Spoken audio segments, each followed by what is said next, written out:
ഒരു ഹെഡ്സെറ്റ് ഉപയോഗിച്ചുകൊണ്ട് ഈ ഒരു പ്രോഗ്രാം അറ്റൻഡ് ചെയ്യുകയാണെങ്കിൽ നിങ്ങൾക്ക് ഒന്നും കൂടി ക്ലിയറോട് കൂടിയിട്ട് പ്രോഗ്രാം അറ്റൻഡ് ചെയ്യാൻ സാധിക്കുന്നുണ്ടായിരിക്കും. നെറ്റ്വർക്ക് കണക്ഷൻ ഒന്നും കൂടി ഉറപ്പുവരുത്താനുള്ള കാര്യങ്ങൾ എല്ലാവരും ചെയ്യാം.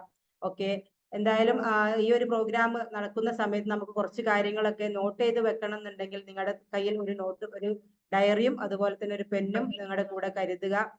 ഓക്കെ, എന്തായാലും നമ്മുടെ പ്രോഗ്രാമിലേക്ക് കടക്കുകയാണ്. നമ്മൾ പല ഭാഗങ്ങളിൽ ഇരുന്നു കൊണ്ട്, പല ദേശങ്ങളിൽ ഇരുന്നു കൊണ്ട് നമ്മൾ ഈ ഒരു പ്രോഗ്രാമിൽ ഇന്ന് ഒരുമിച്ച് കൂടിയിട്ടുണ്ടെങ്കിൽ നമ്മളേവരും വിശ്വസിക്കുന്ന സർവശക്തൻ അനുഗ്രഹം ഉള്ളത് കൊണ്ട് മാത്രമാണ്. വിശ്വസിക്കുന്ന ഒരു ശക്തിയിൽ ഒരു നിമിഷം മൗനമായി പ്രാർത്ഥിച്ചുകൊണ്ട് നമുക്ക് പ്രോഗ്രാമിലേക്ക് തിരിച്ചു വരാം. Prayer please. Okay, welcome back. Thank you all of U.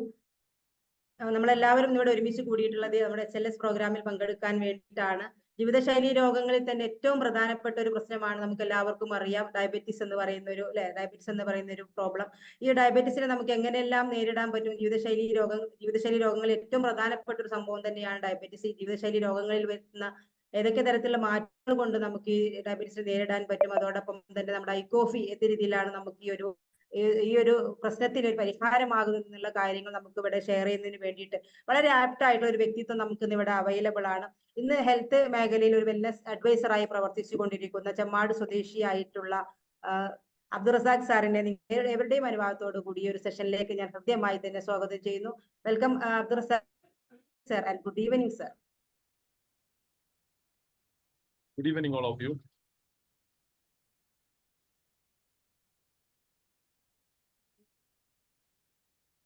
Madam, audible ആണ്? Okay sir, continue.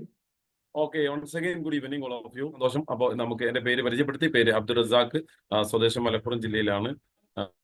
ഞാൻ ഇപ്പോൾ നിങ്ങൾക്ക് മുമ്പിൽ വന്നിരിക്കുന്നത്, നമുക്ക് എല്ലാവർക്കും അറിയാം, ആരോഗ്യം എന്നുള്ളത് നമ്മൾ ഇന്ന് ഏറ്റവും കൂടുതൽ ആളുകൾ ചർച്ച ചെയ്തുകൊണ്ടിരിക്കുന്ന ഒരു മാറ്ററാണ് ആരോഗ്യം, ഹെൽത്ത്.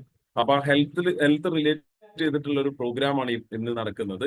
അപ്പൊ ഈ ഒരു പ്രോഗ്രാമിന്റെ പ്രത്യേകത എന്താന്ന് വെച്ചാൽ, നിങ്ങളെല്ലാവരും വളരെ പ്രതീക്ഷയോട് കൂടിയിട്ട് കോഫിയിലൂടെ എങ്ങനെ പ്രമേഹം നിയന്ത്രിക്കാം, ഈ ഒരു ടോപ്പിക്കാണ് നമ്മൾ ഇന്ന് സംസാരിക്കാൻ ആഗ്രഹിക്കുന്നത്.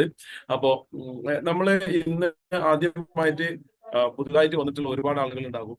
അപ്പോ ഈ ഒരു പ്രോഗ്രാം എന്താണെന്നുള്ളത് ശരിക്കും അവർക്ക് അറിയില്ലായിരിക്കും. അവർക്ക് ഒരു ഇൻട്രൊഡക്ഷനാണ് ഞാൻ നൽകുന്നത്. ജീവിതശൈലി രോഗങ്ങൾ കൊണ്ട് ഏറ്റവും കൂടുതൽ പ്രയാസപ്പെടുന്നത് ഇന്ത്യയിലാണ്. ഇന്ത്യയിൽ തന്നെ സംസ്ഥാനങ്ങൾ വെച്ച് നോക്കുന്ന സമയത്ത് കേരളത്തിലാണ് ഏറ്റവും കൂടുതൽ ജീവിതശൈലി രോഗങ്ങൾ ഉള്ളത്. ജീവിതശൈലി രോഗങ്ങൾ എന്ന് പറയുന്ന സമയത്ത് ഏറ്റവും കൂടുതൽ ജീവിതശൈലി രോഗങ്ങളെ ഫേസ് ചെയ്യുന്നത് പ്രത്യേകിച്ച് മലയാളികളാണ്. അപ്പോൾ നമുക്ക് എങ്ങനെയാണ് നമ്മളുടെ ആ ഒരു ലൈഫ് സ്റ്റൈൽ ഡിസീസുകൾ എന്നുള്ളതിലേക്ക് നമുക്ക് കടക്കാം. എന്തായാലും നിങ്ങളെ ഏവരെയും ഒരിക്കൽ കൂടെ ഞാൻ ഈ ഒരു പ്രോഗ്രാമിലേക്ക് സ്വാഗതം ചെയ്യുന്നു. നമുക്ക് കാണാൻ പറ്റും, ഈ ഒരു സ്ക്രീനിൽ നിങ്ങൾക്ക് കാണാൻ പറ്റും, ഇന്നത്തെ ജീവിതശൈലി രോഗങ്ങൾ എന്ന് പറയുമ്പോൾ 12-ലധികം രോഗങ്ങൾ, ജീവിതശൈലി രോഗങ്ങളുണ്ട്, 12-ലധികം. അപ്പോൾ നമ്മളെല്ലാം സംസാരിക്കാനുള്ള ഒരു സമയവും സന്ദർഭവും ഇവിടെ ഇല്ല. അപ്പോൾ ഇവിടെ ഞാൻ നിങ്ങളോട് സംസാരിക്കാൻ ആഗ്രഹിക്കുന്ന ഒരു ടോപ്പിക് എന്ന് പറയുന്നത് ഡയബറ്റീസ് ആണ്. നമുക്കതിലേക്ക് പോകാം. ഡയബറ്റീസ് ആണ്. അപ്പോൾ ഡയബറ്റീസിനെ പറ്റിയിട്ട് നമ്മൾ സംസാരിക്കുന്നതിന് മുമ്പ് ഡയബറ്റീസുമായി ബന്ധപ്പെട്ടിട്ട് കണക്ട് ചെയ്തിട്ടുള്ള കുറേ രോഗങ്ങളുണ്ട്. അപ്പോൾ നമ്മൾ ജീവിതശൈലി രോഗങ്ങൾ എന്ന് പറയുന്നത് WHO പറയാണ്, വേൾഡ് ഹെൽത്ത് ഓർഗനൈസേഷൻ പറയാണ്, 5 കാരണങ്ങൾ കൊണ്ടാണ് ജീവിതശൈലി രോഗങ്ങൾക്ക് മനുഷ്യന്മാർക്ക് ഉണ്ടാകുക എന്നുള്ളത്. അതിൽ 5 നമ്മൾ സംസാരിക്കുന്ന സമയത്ത് നമുക്കറിയാം, നമ്മൾ കഴിച്ചുകൊണ്ടിരിക്കുന്ന ഭക്ഷണം, ഫുഡ്, നമ്മൾ കുടിച്ചുകൊണ്ടിരിക്കുന്ന വെള്ളം, വാട്ടർ, നമ്മൾ ശ്വസിച്ചുകൊണ്ടിരിക്കുന്ന വായു, അതായത് എയർ, പിന്നെ വരുന്നത് നമ്മൾ ഉപയോഗിച്ചുകൊണ്ടിരിക്കുന്ന ഇലക്ട്രോണിക് ഡിവൈസസ്, ഇതിന്റെ ഉപകരണങ്ങൾ കൊണ്ട് വരുന്ന റേഡിയേഷൻസ്, പിന്നെ വരുന്നത് സ്ട്രെസ്, നമ്മളുടെ മാനസിക പിരിമുറുക്കം. ഈ 5 കാരണങ്ങൾ കൊണ്ടാണ് ജീവിതശൈലി രോഗങ്ങൾ മനുഷ്യന്റെ ശരീരത്തിലേക്ക് വരുന്നത് എന്ന്. അപ്പൊ നമ്മൾ മനസ്സിലാക്കേണ്ടത്, ജീവിതശൈലി രോഗങ്ങളുണ്ട്, അതല്ലാത്ത രോഗങ്ങളുണ്ട്.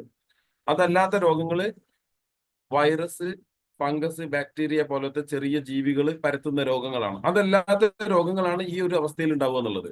അപ്പൊ നിങ്ങൾ എല്ലാവരും മനസ്സിലാക്കേണ്ട കാര്യം, നമ്മൾ ചോദിക്കും എങ്ങനെയാ ഭക്ഷണത്തിലൂടെ ജീവിതശൈലി രോഗങ്ങൾ ഉണ്ടാവുന്നത്?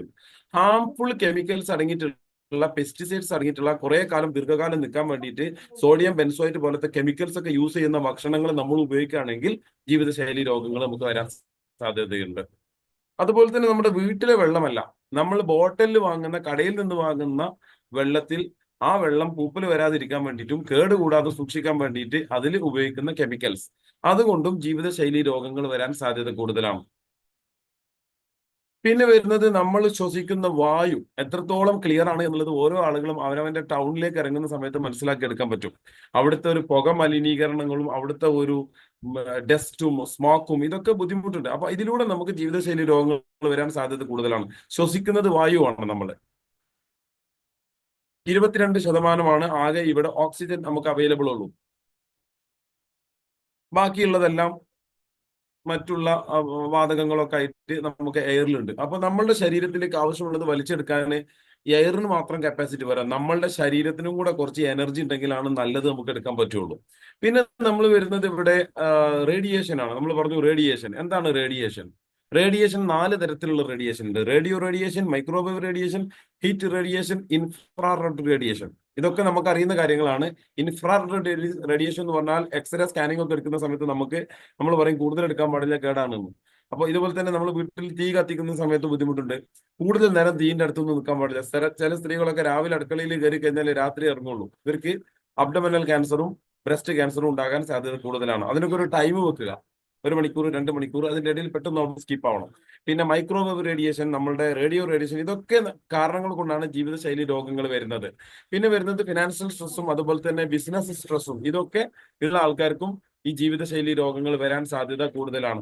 ജീവിതശൈലി രോഗങ്ങൾ വരുന്ന സമയത്ത് എന്തൊക്കെയാണ് ജീവിതശൈലി രോഗങ്ങൾ? കാർഡിയോ വാസ്കുലർ ഡിസീസ്, CVD എന്ന് പറയുന്ന അസുഖമുണ്ട്, ഹൃദ്രോഗം, diabetes type 1, type 2, type 3, pre diabetic stage, stroke, cancer, depression, chronic obstructive pulmonary disease എന്ന് പറയുന്ന COPD, നെഞ്ച് രോഗങ്ങളാണ്, ഹൃദ്രോഗങ്ങളാണ്.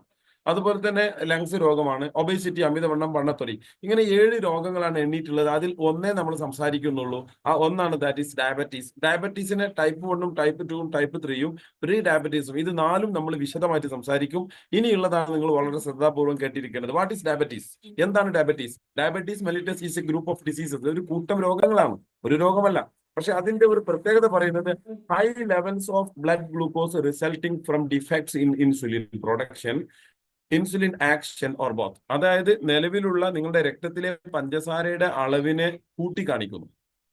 നിലവിലുള്ള പഞ്ചസാരയുടെ അളവ് എന്ന് പറഞ്ഞാൽ നമ്മൾ കഴിക്കുന്ന ഭക്ഷണം എല്ലാം തന്നെ ഗ്ലൂക്കോസ് ഫോമിലാണ് ബ്ലഡിലേക്ക് എത്തുന്നത്. ഈ ഗ്ലൂക്കോസിനെ ഗ്ലൈക്കോജൻ ആക്കണം. ഗ്ലൈക്കോജൻ ആക്കുന്ന ആളാണ് ഇൻസുലിൻ എന്ന് പറയുന്ന ഹോർമോൺ. ഈ ഗ്ലൈക്കോജനെ പിന്നെ ഫെക്ട്രോസ് ആക്കണം. ഇപ്പോഴാണ് നമുക്ക് എനർജി ഉണ്ടാവുള്ളൂ. പ്രമേഹ രോഗികൾക്ക് എത്ര ഭക്ഷണം കഴിച്ചാലും എനർജി ഉണ്ടാവില്ല. കാരണം അവിടെ ഇൻസുലിൻ പണിയെടുക്കുന്നില്ല. ഒന്നുകിൽ ഇൻസുലിന്റെ പ്രൊഡക്ഷന്റെ പ്രശ്നമാണ്, അല്ലെങ്കിൽ ഇൻസുലിൻ പ്രൊഡ്യൂസ് ചെയ്തിട്ടുണ്ട്, അത് ബ്ലഡിലുള്ള ആക്ഷന്റെ പ്രശ്നമാണ്. രണ്ടാലൊരു പ്രശ്നം കൊണ്ടാണ് ഈ ഡയബറ്റീസ് എന്ന് പറയുന്ന അവസ്ഥ നിലനിൽക്കുന്നത്. 90ന്റെയും 120ന്റെയും ഇടയിൽ നിൽക്കുമ്പോൾ നോർമൽ എന്ന് നമ്മൾ വിളിക്കും. 70ന്റെ താഴേക്ക് വരുമ്പോൾ ഹൈപ്പർ ഗ്ലൈസീമിയ എന്ന് പറയുന്ന രോഗത്തേക്ക് വരും. പിന്നെ അതിന്റെ മുകളിലേക്ക് വരുന്ന സമയത്ത് നമ്മൾ ഡയബറ്റീസ് കൂടി എന്നും പറയും. ഇത് രണ്ടും ഈ രോഗി അനുഭവിക്കുന്ന വല്ലാത്തൊരു അവസ്ഥയാണ്. പക്ഷെ ഇതിൽ നിങ്ങൾ മനസ്സിലാക്കേണ്ട കാര്യം, ഈ ഡയബറ്റീസിനെ ഇങ്ങനെ വെച്ചുകൊണ്ടിരുന്നാൽ 12 വർഷത്തിന്റെ ഉള്ളിൽ നമ്മൾ ഒരു കൺട്രോളും വരുത്തിയിട്ടില്ലെങ്കിൽ, 12 കൊല്ലം ഒരു കൺട്രോളും വരുത്താതെ നമ്മൾ ഡയബറ്റീസിനെ മൈൻഡ് ചെയ്യാതെ വിട്ട് കഴിഞ്ഞാൽ പണി കിട്ടും. എന്താ പണി കിട്ടുക? 3ാമത്തെ പാരഗ്രാഫ് നോക്കൂ. ഇവിടെ നിങ്ങൾ മനസ്സിലാക്കേണ്ട കാര്യം, long term damages, infection, dysfunction, ഈ പച്ച കളറിൽ മാറ്റിയിട്ടുണ്ട്. അപ്പോൾ ഇതിൽ ലോങ് ടേം ഡാമേജസ് ഉണ്ടാവും. നമ്മുടെ ശരീരത്തിലെ കിഡ്നി, ലിവർ, നെർവ് സിസ്റ്റം, ഹൃദയം, കണ്ണ്, 5 അവയവങ്ങളിൽ ഏതെങ്കിലും ഒന്നിന് ഡിസ്ഫങ്ഷൻ വരും. ഫസ്റ്റ് തന്നെ വരുന്നത് എന്തായിരിക്കും? നമുക്കിവിടെ കാണാൻ പറ്റും. എന്താണ് സംഭവിക്കുന്നത്? ഡയബറ്റീസ് ഉണ്ടായാൽ എന്താണ് സംഭവിക്കുന്നത്? ഡയബറ്റീസ് ഉണ്ടായാൽ ടൈപ്പ് 1, ടൈപ്പ് 2, ടൈപ്പ് 3, ഇതൊക്കെ നമുക്ക് വിശദമായിട്ട് സംസാരിക്കാം. ഉണ്ടായി കഴിഞ്ഞാൽ എന്താ സംഭവിക്കുന്നത്? പാൻക്രിയാസ് എന്ന് പറയുന്ന ഓർഗനാണ് ഈ കാണിക്കുന്നത് മഞ്ഞ കളറിൽ. ഈ പാൻക്രിയാസിന്റെ ബീറ്റാ സെല്ലിൽ നിന്ന് ഇൻസുലിൻ എന്ന് പറയുന്ന ഹോർമോൺ രക്തത്തിലേക്ക് എത്തിയിട്ട് നമ്മൾ കഴിച്ച ഭക്ഷണം ഗ്ലൂക്കോസിനെ ഗ്ലൈക്കോജൻ ആക്കാൻ ഇദ്ദേഹത്തിന് സാധിക്കുന്നില്ല. ഇതാണ് ഡയബറ്റീസ്. ഇതിനെ നമ്മൾ ലൈഫ് സ്റ്റൈൽ ഡിസീസ് ആയിട്ട് വിളിക്കും. ഇതിന് പല ആളുകളും മരുന്ന് കഴിക്കും, എക്സസൈസ് ചെയ്യൂല, ഭക്ഷണം നിയന്ത്രിക്കൂല, കുറെ മരുന്ന് കുടിക്കും, ലാസ്റ്റ് മറ്റു രോഗങ്ങളിലേക്ക് ഇത് പോകും.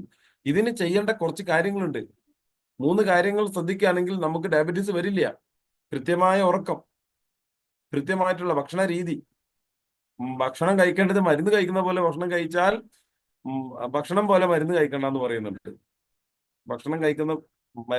മരുന്ന് കഴിക്കുന്ന പോലെ ഭക്ഷണം കഴിച്ചാൽ ഭക്ഷണം കഴിക്കേണ്ട പോലെ മരുന്ന് കഴിക്കേണ്ടി വരില്ല. അപ്പോൾ അതുപോലെ തന്നെ രാത്രിയിലെ റെസ്റ്റും പിന്നെ നമ്മളെ ടെൻഷനും, ഇത് 3 നമ്മൾ ഒഴിവാക്കിയാൽ ഡയബറ്റീസിൽ നിന്ന് നമുക്ക് മാറാൻ പറ്റും എന്നുള്ളതാണ്. എന്നാലും ഡയബറ്റീസ് വന്നിട്ടുണ്ടെങ്കിൽ ആദ്യം എന്താ സംഭവിക്കാം? ഡയബറ്റീസ് വന്നാൽ റെറ്റിനോപ്പതി എന്ന് പറയുന്ന ഒരു അവസ്ഥയിലേക്കാണ് പോകുന്നത്. കണ്ണിന്റെ കാഴ്ചശക്തിയുമായി ബന്ധപ്പെട്ട പ്രശ്നങ്ങൾ ഉണ്ടാവും. കണ്ണിന്റെ കാഴ്ചശക്തിയിൽ കണ്ണിന് തിമിരം വരും. ചെറിയ പ്രായത്തിൽ തന്നെ തിമിരം വരും. തിമിരം വരേണ്ടത് 50-60 വയസ്സ് കഴിഞ്ഞിട്ട് വയസ്സാവുന്ന സമയത്ത് വരാൻ പാടുള്ളൂ. പക്ഷെ പ്രമേഹ രോഗിക്ക് ചെറുപ്പത്തിലേ ഇത് വരും. എന്താ സംഭവം? ഇവിടെ കാണൂ നിങ്ങൾ, കണ്ണിലേക്ക് വരുന്ന കണ്ണിന്റെ കാഴ്ചശക്തിക്ക് വേണ്ടിയിട്ടുള്ള ഒരു ഞരമ്പുണ്ട്, ഒപ്റ്റിക് നെർവ്.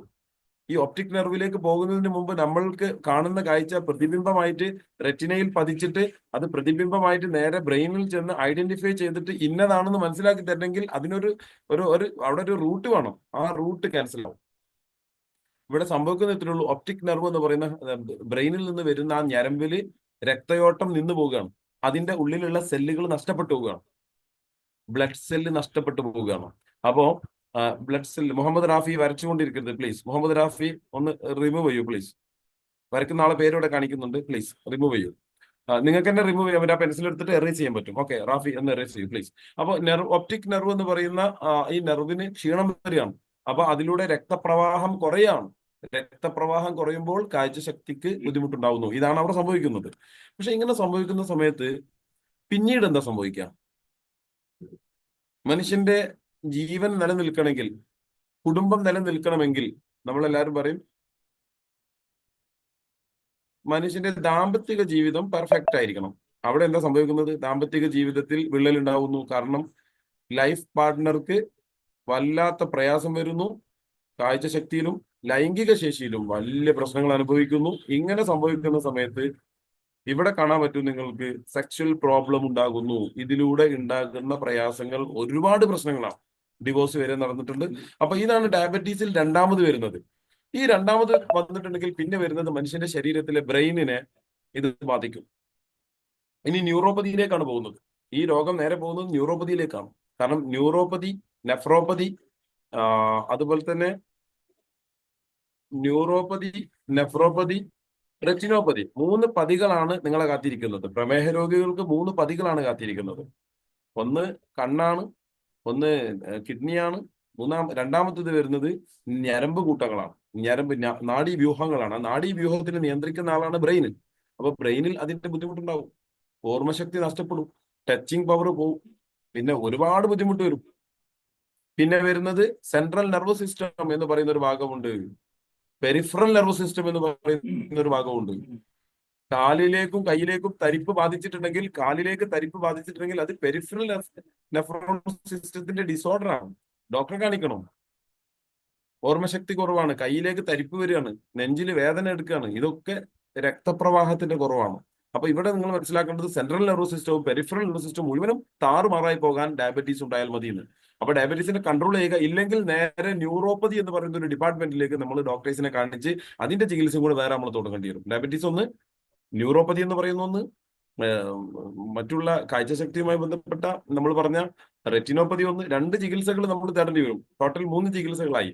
അതിനുശേഷം പിന്നെ സഡൻ വെയിറ്റ് ലോസ്, വളരെ പെട്ടെന്ന് തടി കുറഞ്ഞു പോകുന്നു, വെള്ളം ദാഹം തീരാത്ത രീതിയിൽ വെള്ളം കുടിച്ചുകൊണ്ടിരിക്കുന്നു. ഇതിനെ പോളിഡിസ്പിയ എന്ന് പറയും. പോളിഫാജിയ എന്ന് പറയുന്ന ഒരു അസുഖമുണ്ട്. ഭക്ഷണം കഴിച്ചാൽ വീണ്ടും ഭക്ഷണം കഴിച്ചുകൊണ്ടിരിക്കുക. പോളിയൂറിയ എന്ന് പറയുന്ന അസുഖം, മൂത്രം ഒഴിച്ചാൽ വീണ്ടും വീണ്ടും മൂത്രം ഒഴിച്ചുകൊണ്ടിരിക്കുക. ഇങ്ങനത്തെ ഒരു അവസ്ഥ വരുന്നതിന് മുമ്പ് നമ്മൾ പ്രമേഹത്തിനെ കൺട്രോൾ ചെയ്യണം. പക്ഷെ അതിന് പരിഹാരമുണ്ടോ? തീർച്ചയായിട്ടും പരിഹാരമുണ്ട്. പോളിഡിസ്പിയ, പോളിഫാജിയ, പോളിയൂറിയ, 3 തരം രോഗങ്ങളും നമുക്ക് പ്രമേഹ രോഗികൾക്ക് കാത്തിരിക്കേണ്ടതാണ്. എന്നാൽ കാലിലോ കയ്യിലോ മുറിവുണ്ടായിട്ടുണ്ടെങ്കിൽ ആ മുറിവിനെ ഉണങ്ങാൻ വേണ്ടിയിട്ട് സമയമെടുക്കുക, ദീർഘകാലം എടുക്കുക. ആ സമയത്ത് എന്താ സംഭവിക്കുന്നത്? ഫംഗസും വൈറസും ബാക്ടീരിയയും കാത്തു നിൽക്കുകയാണ് ശരീരത്തിൽ ഒരു മുറിവുണ്ടാവാൻ വേണ്ടിയിട്ട്. ആ മുറിവിന്റെ ഉള്ളിലൂടെ കയറി ശരീരത്തിന്റെ ആന്തരിക അവയവങ്ങളെ തകർക്കും. ആദ്യമായിട്ട് തകർക്കുന്നത് മനുഷ്യന്റെ ശരീരത്തിൽ നിലനിൽപ്പിന് വേണ്ടി വെച്ചിട്ടുള്ള 2 കിഡ്നികളെയാണ് ഇവർ നശിപ്പിക്കാൻ പോകുന്നത്. ആ നശിപ്പിക്കുന്നത് നെഫ്രോൺസ് നഷ്ടപ്പെടുന്നു. അതുപോലെ തന്നെ അവർക്ക് ശരീരത്തിൽ മൂത്രത്തിൽ പത കാണുന്നു. ഇതൊക്കെ ഒരുപാട് പ്രശ്നങ്ങൾ ഉണ്ടാവും. അപ്പൊ ഈ മുറിവിനെ വേഗം ഉണക്കണം പ്രമേഹ രോഗികളെ, മുറിവ് വെച്ചുകൊണ്ടിരിക്കരുത്. പിന്നെ വരുന്നത് മനുഷ്യന്റെ ശരീരത്തിന്റെ ഹൃദയത്തിന്റെ താളം തെറ്റുകയാണ്. ഹൃദയത്തിനൊരു താളമുണ്ട്, ഹൃദയത്തിനൊരു റിതമുണ്ട്. അപ്പൊ ആ റിതം തെറ്റിക്കഴിഞ്ഞാൽ അതിൻ്റെതായിട്ടുള്ളൊരു ബുദ്ധിമുട്ട് വേറെ വരാനുണ്ട്. കാരണം ഒരു മനുഷ്യൻ 1 മിനിറ്റിൽ 72 തവണയാണ് ഹൃദയം പൾസ് ചെയ്യുന്നത്. 72 പ്രാവശ്യമാണ് ഹൃദയം പൾസ് ചെയ്യേണ്ടത്. ആ ഹൃദയം പൾസ് ചെയ്യുന്ന സമയത്ത് നിങ്ങൾ മനസ്സിലാക്കേണ്ട കാര്യം, അമ്മയുടെ ഗർഭപാത്രത്തിൽ 2ാമത്തെ ആഴ്ചയിൽ മുതൽക്ക് ഹൃദയം പൾസ് ചെയ്യാൻ തുടങ്ങിയിട്ടുണ്ട്. ആദ്യം ഉണ്ടായത് ഹൃദയമാണ്. അപ്പൊ ആ ഹൃദയം മരിക്കുന്നന്ന് വരെ ഹൃദയം പിടിച്ചുകൊണ്ടിരിക്കും, മരിച്ചാലും ഹൃദയം പിടിച്ചുകൊണ്ടിരിക്കും. അപ്പൊ നമ്മൾ പറയും ആ ഹൃദയത്തിന് ഒരു 6 മണിക്കൂറും കൂടി പിന്നെ കപ്പാസിറ്റി ഉണ്ട്, വേറെ ആൾക്ക് മാറ്റി വെക്കണമെങ്കിലൊക്കെ വെക്കാം. അപ്പൊ ഈ ഹൃദയത്തിനെ കൺട്രോൾ ചെയ്യേണ്ടത് പ്രമേഹ രോഗിയുടെ ഉത്തരവാദിത്തമാണ്. കാരണം ഈ ഹൃദയത്തിന് ഒരു രോഗം വരാനുണ്ട്, സൈലന്റ് അറ്റാക്ക് എന്ന് പറയുന്ന ഒരു അറ്റാക്ക് വരാനുണ്ട്.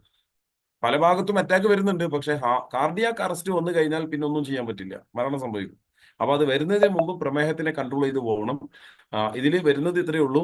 മനുഷ്യന്റെ ശരീരത്തിൽ നമ്മളെല്ലാവരും പറയും ആൻജിയോഗ്രാം ചെയ്താൽ മതി, അല്ലെങ്കിൽ നമുക്ക് ഒരു ടെസ്റ്റ് എടുത്താൽ മതി. അപ്പൊ നമ്മൾ പറയും അത് വേണമെന്നുണ്ടെങ്കിൽ നമുക്ക് അവരെ കൊണ്ടിട്ട് ഒരു ചെറിയ ടെസ്റ്റ് എടുക്കാം. ആ ടെസ്റ്റിലൂടെയൊക്കെ അറ്റാക്ക് സംഭവിച്ചതിന് ശേഷം മാത്രമേ ഐഡന്റിഫൈ ചെയ്യാൻ പറ്റുള്ളൂ.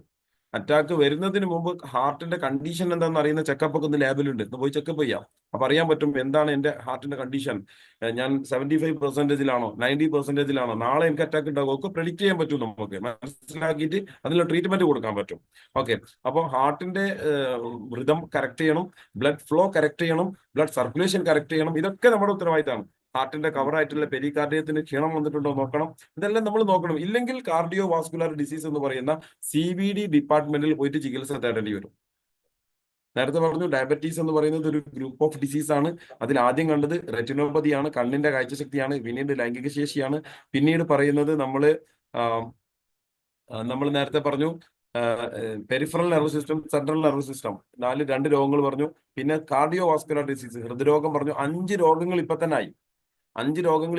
പിന്നെ വരുന്നത് മനുഷ്യന്റെ ശരീരത്തിൽ ഏറ്റവും പ്രധാനപ്പെട്ട കിഡ്നിയുടെ ഫംഗ്ഷൻ ഡിസോർഡർ ആവുന്നതാണ്. കിഡ്നിയുടെ ഫംഗ്ഷൻ ഡിസോർഡർ ആവുന്നത് ഇത്രയേ ഉള്ളൂ.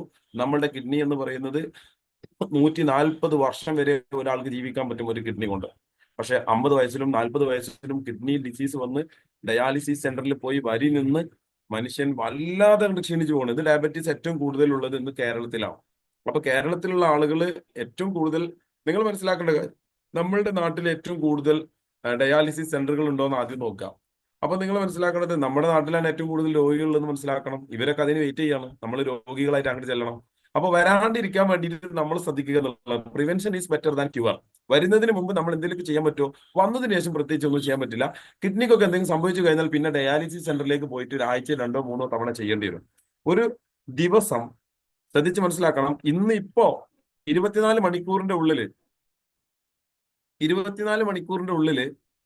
36 തവണ ഡയാലിസിസ് നടന്നുകൊണ്ടിരിക്കുന്നുണ്ട് മനുഷ്യന്റെ ബോഡിയിൽ. ഇപ്പോ 78 അവയവങ്ങളുണ്ട്. ആ അവയവങ്ങളിൽ ഒരു അവയവമായിട്ടുള്ള കിഡ്നിന്റെ ഉള്ളിൽ മാത്രം 36 തവണ ഡയാലിസിസ് സംഭവിക്കുന്നുണ്ട്.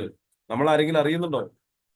വളരെ ഫാസ്റ്റ് ആയിട്ട് ചെയ്തുകൊണ്ടിരിക്കുന്നുണ്ട്. ശബ്ദം പോലും കേൾക്കുന്നില്ല, നമുക്കൊരു ഇഞ്ചക്ഷൻ പോലും വെക്കണ്ട. അപ്പൊ അത്രയും വളരെ ബ്യൂട്ടിഫുൾ ആയിട്ട് ഇവിടെ ഡയാലിസിസ് ചെയ്ത് അരിച്ചുകൊണ്ട് രക്തത്തിൽ നിന്ന് മൂത്രത്തിനെ മാറ്റി മൂത്രസഞ്ചിയിലേക്ക് മാറ്റിയിട്ട് പിന്നീട് അതിനെ മൂത്രമാക്കി മാറ്റുന്നു. ബാക്കിയുള്ള രക്തത്തിന് വീണ്ടും ഹൃദയത്തിലേക്ക് തിരിച്ചു വിടുന്നുണ്ട് റീസൈക്കിൾ ചെയ്യാൻ വേണ്ടിയിട്ട്. അപ്പൊ ഇതൊക്കെ സംഭവിക്കുന്നത് മനുഷ്യന്റെ ശരീരത്തിലാണ്. നിങ്ങൾ മനസ്സിലാക്കേണ്ടത് 3 മണിക്കൂർ കൊണ്ടാണ് ഒരു മനുഷ്യന്റെ യൂറിനറി ബ്ലാഡർ ഫില്ലപ്പ് ആയിട്ട് നമുക്ക് യൂറിൻ പാസ് ചെയ്യാൻ വേണ്ടിയിട്ട് നമുക്ക് ടെൻഡൻസി ഉണ്ടാകുന്നത്. ആ സമയത്ത് നമ്മൾ ടോയ്ലറ്റ് തിരഞ്ഞിട്ട് നമ്മൾ ഔട്ട് ചെയ്യുന്നത്. ഈ സമയത്ത് നിങ്ങൾ മനസ്സിലാക്കേണ്ട കാര്യം, പ്രമേഹ രോഗിക്ക് ഇതിന്റെ ഉള്ളിൽ തന്നെ സംഭവിക്കും. 3 മണിക്കൂറല്ല 1.5 മണിക്കൂർ കൂടുമ്പോഴേക്കും ഈ പ്രമേഹ രോഗിക്ക് മൂത്രമൊഴിക്കാനുള്ള ടെൻഡൻസി ഉണ്ടാകും. അപ്പൊ ഇങ്ങനെയൊക്കെ സംഭവിച്ചാൽ മൂത്രനാളിക്കും കിഡ്നിക്കും യൂറിനറി ട്യൂബിനും യൂറിനറി ബ്ലാഡറിനും ഒക്കെ ഡാമേജ് വരാൻ സാധ്യതയുണ്ട്. ഇതാണ് നമ്മൾ ലോങ് ടേം ഡാമേജിലേക്ക് പോകുന്നത്. അപ്പൊ ഇതെല്ലാം നെഫ്രോപ്പതി എന്ന് പറയുന്ന ഒരു ഡിപ്പാർട്ട്മെന്റിൽ കൊണ്ടുപോയിട്ട് ഡോക്ടറെ കൺസൾട്ട് ചെയ്ത് ആ ട്രീറ്റ്മെന്റ് എടുക്കേണ്ടി വരും. അപ്പൊ ഗുളികയുടെ എണ്ണം കൂടുകയാണ്. ഇതൊക്കെ ഒരു ഡയബറ്റീസിന് വേണ്ടിയിട്ട് നമ്മളൊരു ടാബ്ലറ്റ് കഴിക്കുന്നു, മെറ്റ്ഫോർമിൻ എന്ന് പറയുന്ന ഒരു ഗുളിക കഴിക്കുന്നുണ്ടെങ്കിൽ, അല്ലെങ്കിൽ നിങ്ങൾ എന്ത് ഗുളിക കഴിച്ചാലും ആ ഗുളിക കഴിക്കുന്നുണ്ടെങ്കിൽ അത് രക്തത്തിലെ പഞ്ചസാരയുടെ അളവിനെ നിയന്ത്രിക്കൽ മാത്രമാണ്. അതിന്റെ ആഫ്റ്റർ എഫക്റ്റ് ആയിട്ട് വന്നിട്ടുള്ള കിഡ്നിക്കോ നെർവസ് സിസ്റ്റത്തിനോ കണ്ണിനോ വന്ന് കേടുമാറ്റൂല. അതിന് വേറെ ഡോക്ടറെ കാണിക്കണം. അപ്പൊ ഇവിടെ മനസ്സിലാക്കേണ്ടത് ഇങ്ങനെയൊക്കെയുള്ള പ്രയാസങ്ങളാണ് പ്രമേഹ രോഗിയെ കാത്തിരിക്കുന്നത്. പിന്നെ ലിവർ സിറോസിസ് എന്ന് പറയുന്ന മാരക രോഗത്തിലേക്ക്, കാരണം പ്രമേഹ രോഗി ധാരാളം കാർബോഹൈഡ്രേറ്റ് അടങ്ങിയിട്ടുള്ള അരിഭക്ഷണങ്ങൾ കഴിക്കാൻ പാടില്ല. ഇത് സ്ഥിരമായിട്ട് കഴിക്കുന്ന രോഗിയാണെങ്കിൽ തീർച്ചയായിട്ടും കരളിൽ വീക്കമുണ്ടാകും, ഫാറ്റി ലിവർ ഉണ്ടാകും. ഈ ഫാറ്റി ലിവർ നേരെ പോയിട്ട് സിറോസിസ് പറയുന്ന വലിയ രോഗത്തിലെത്തിക്കും. പിടിച്ചു കെട്ടാൻ പോലും പറ്റാത്ത രോഗത്തിലേക്ക് എത്തിക്കും. ഈ രോഗം പിന്നെ മരണത്തിലെത്തിക്കും, വലിയ പ്രയാസത്തിലെത്തിക്കും. അപ്പൊ ഇതിന് മുന്നേ നമുക്ക് ശ്രദ്ധിക്കാൻ ഒരുപാട് കാര്യങ്ങളുണ്ട്. അപ്പോ ഇത്രയും നമ്മൾ പറഞ്ഞത് ഇന്റേണൽ ഓർഗൻസിനുള്ളിലൂടെ വന്നിട്ടുണ്ടെങ്കിൽ ഇനി എങ്ങനെ ഇതിനെ നമുക്ക് കൺട്രോൾ ചെയ്യാം, എങ്ങനെ ഇതിനെ നമുക്ക് ഒരു നോർമൽ സ്റ്റേജിലേക്ക് എത്തിക്കാം? കട്ട് ഫ്രൂട്ട്സ് നിങ്ങൾ കഴിക്കണം. ചില ആളുകൾ പറയും പ്രമേഹം വന്നു, ഇനി ഫ്രൂട്ട്സ് കഴിക്കണ്ട, ഇനി ജ്യൂസ് കഴിക്കണ്ട, ഇനി പഞ്ചസാര തൊടുക തന്നെ വേണ്ട, ഇങ്ങനെ പറഞ്ഞ് ഭീഷണിപ്പെടുത്തിയിട്ടുണ്ടാവും പെരക്കാർ.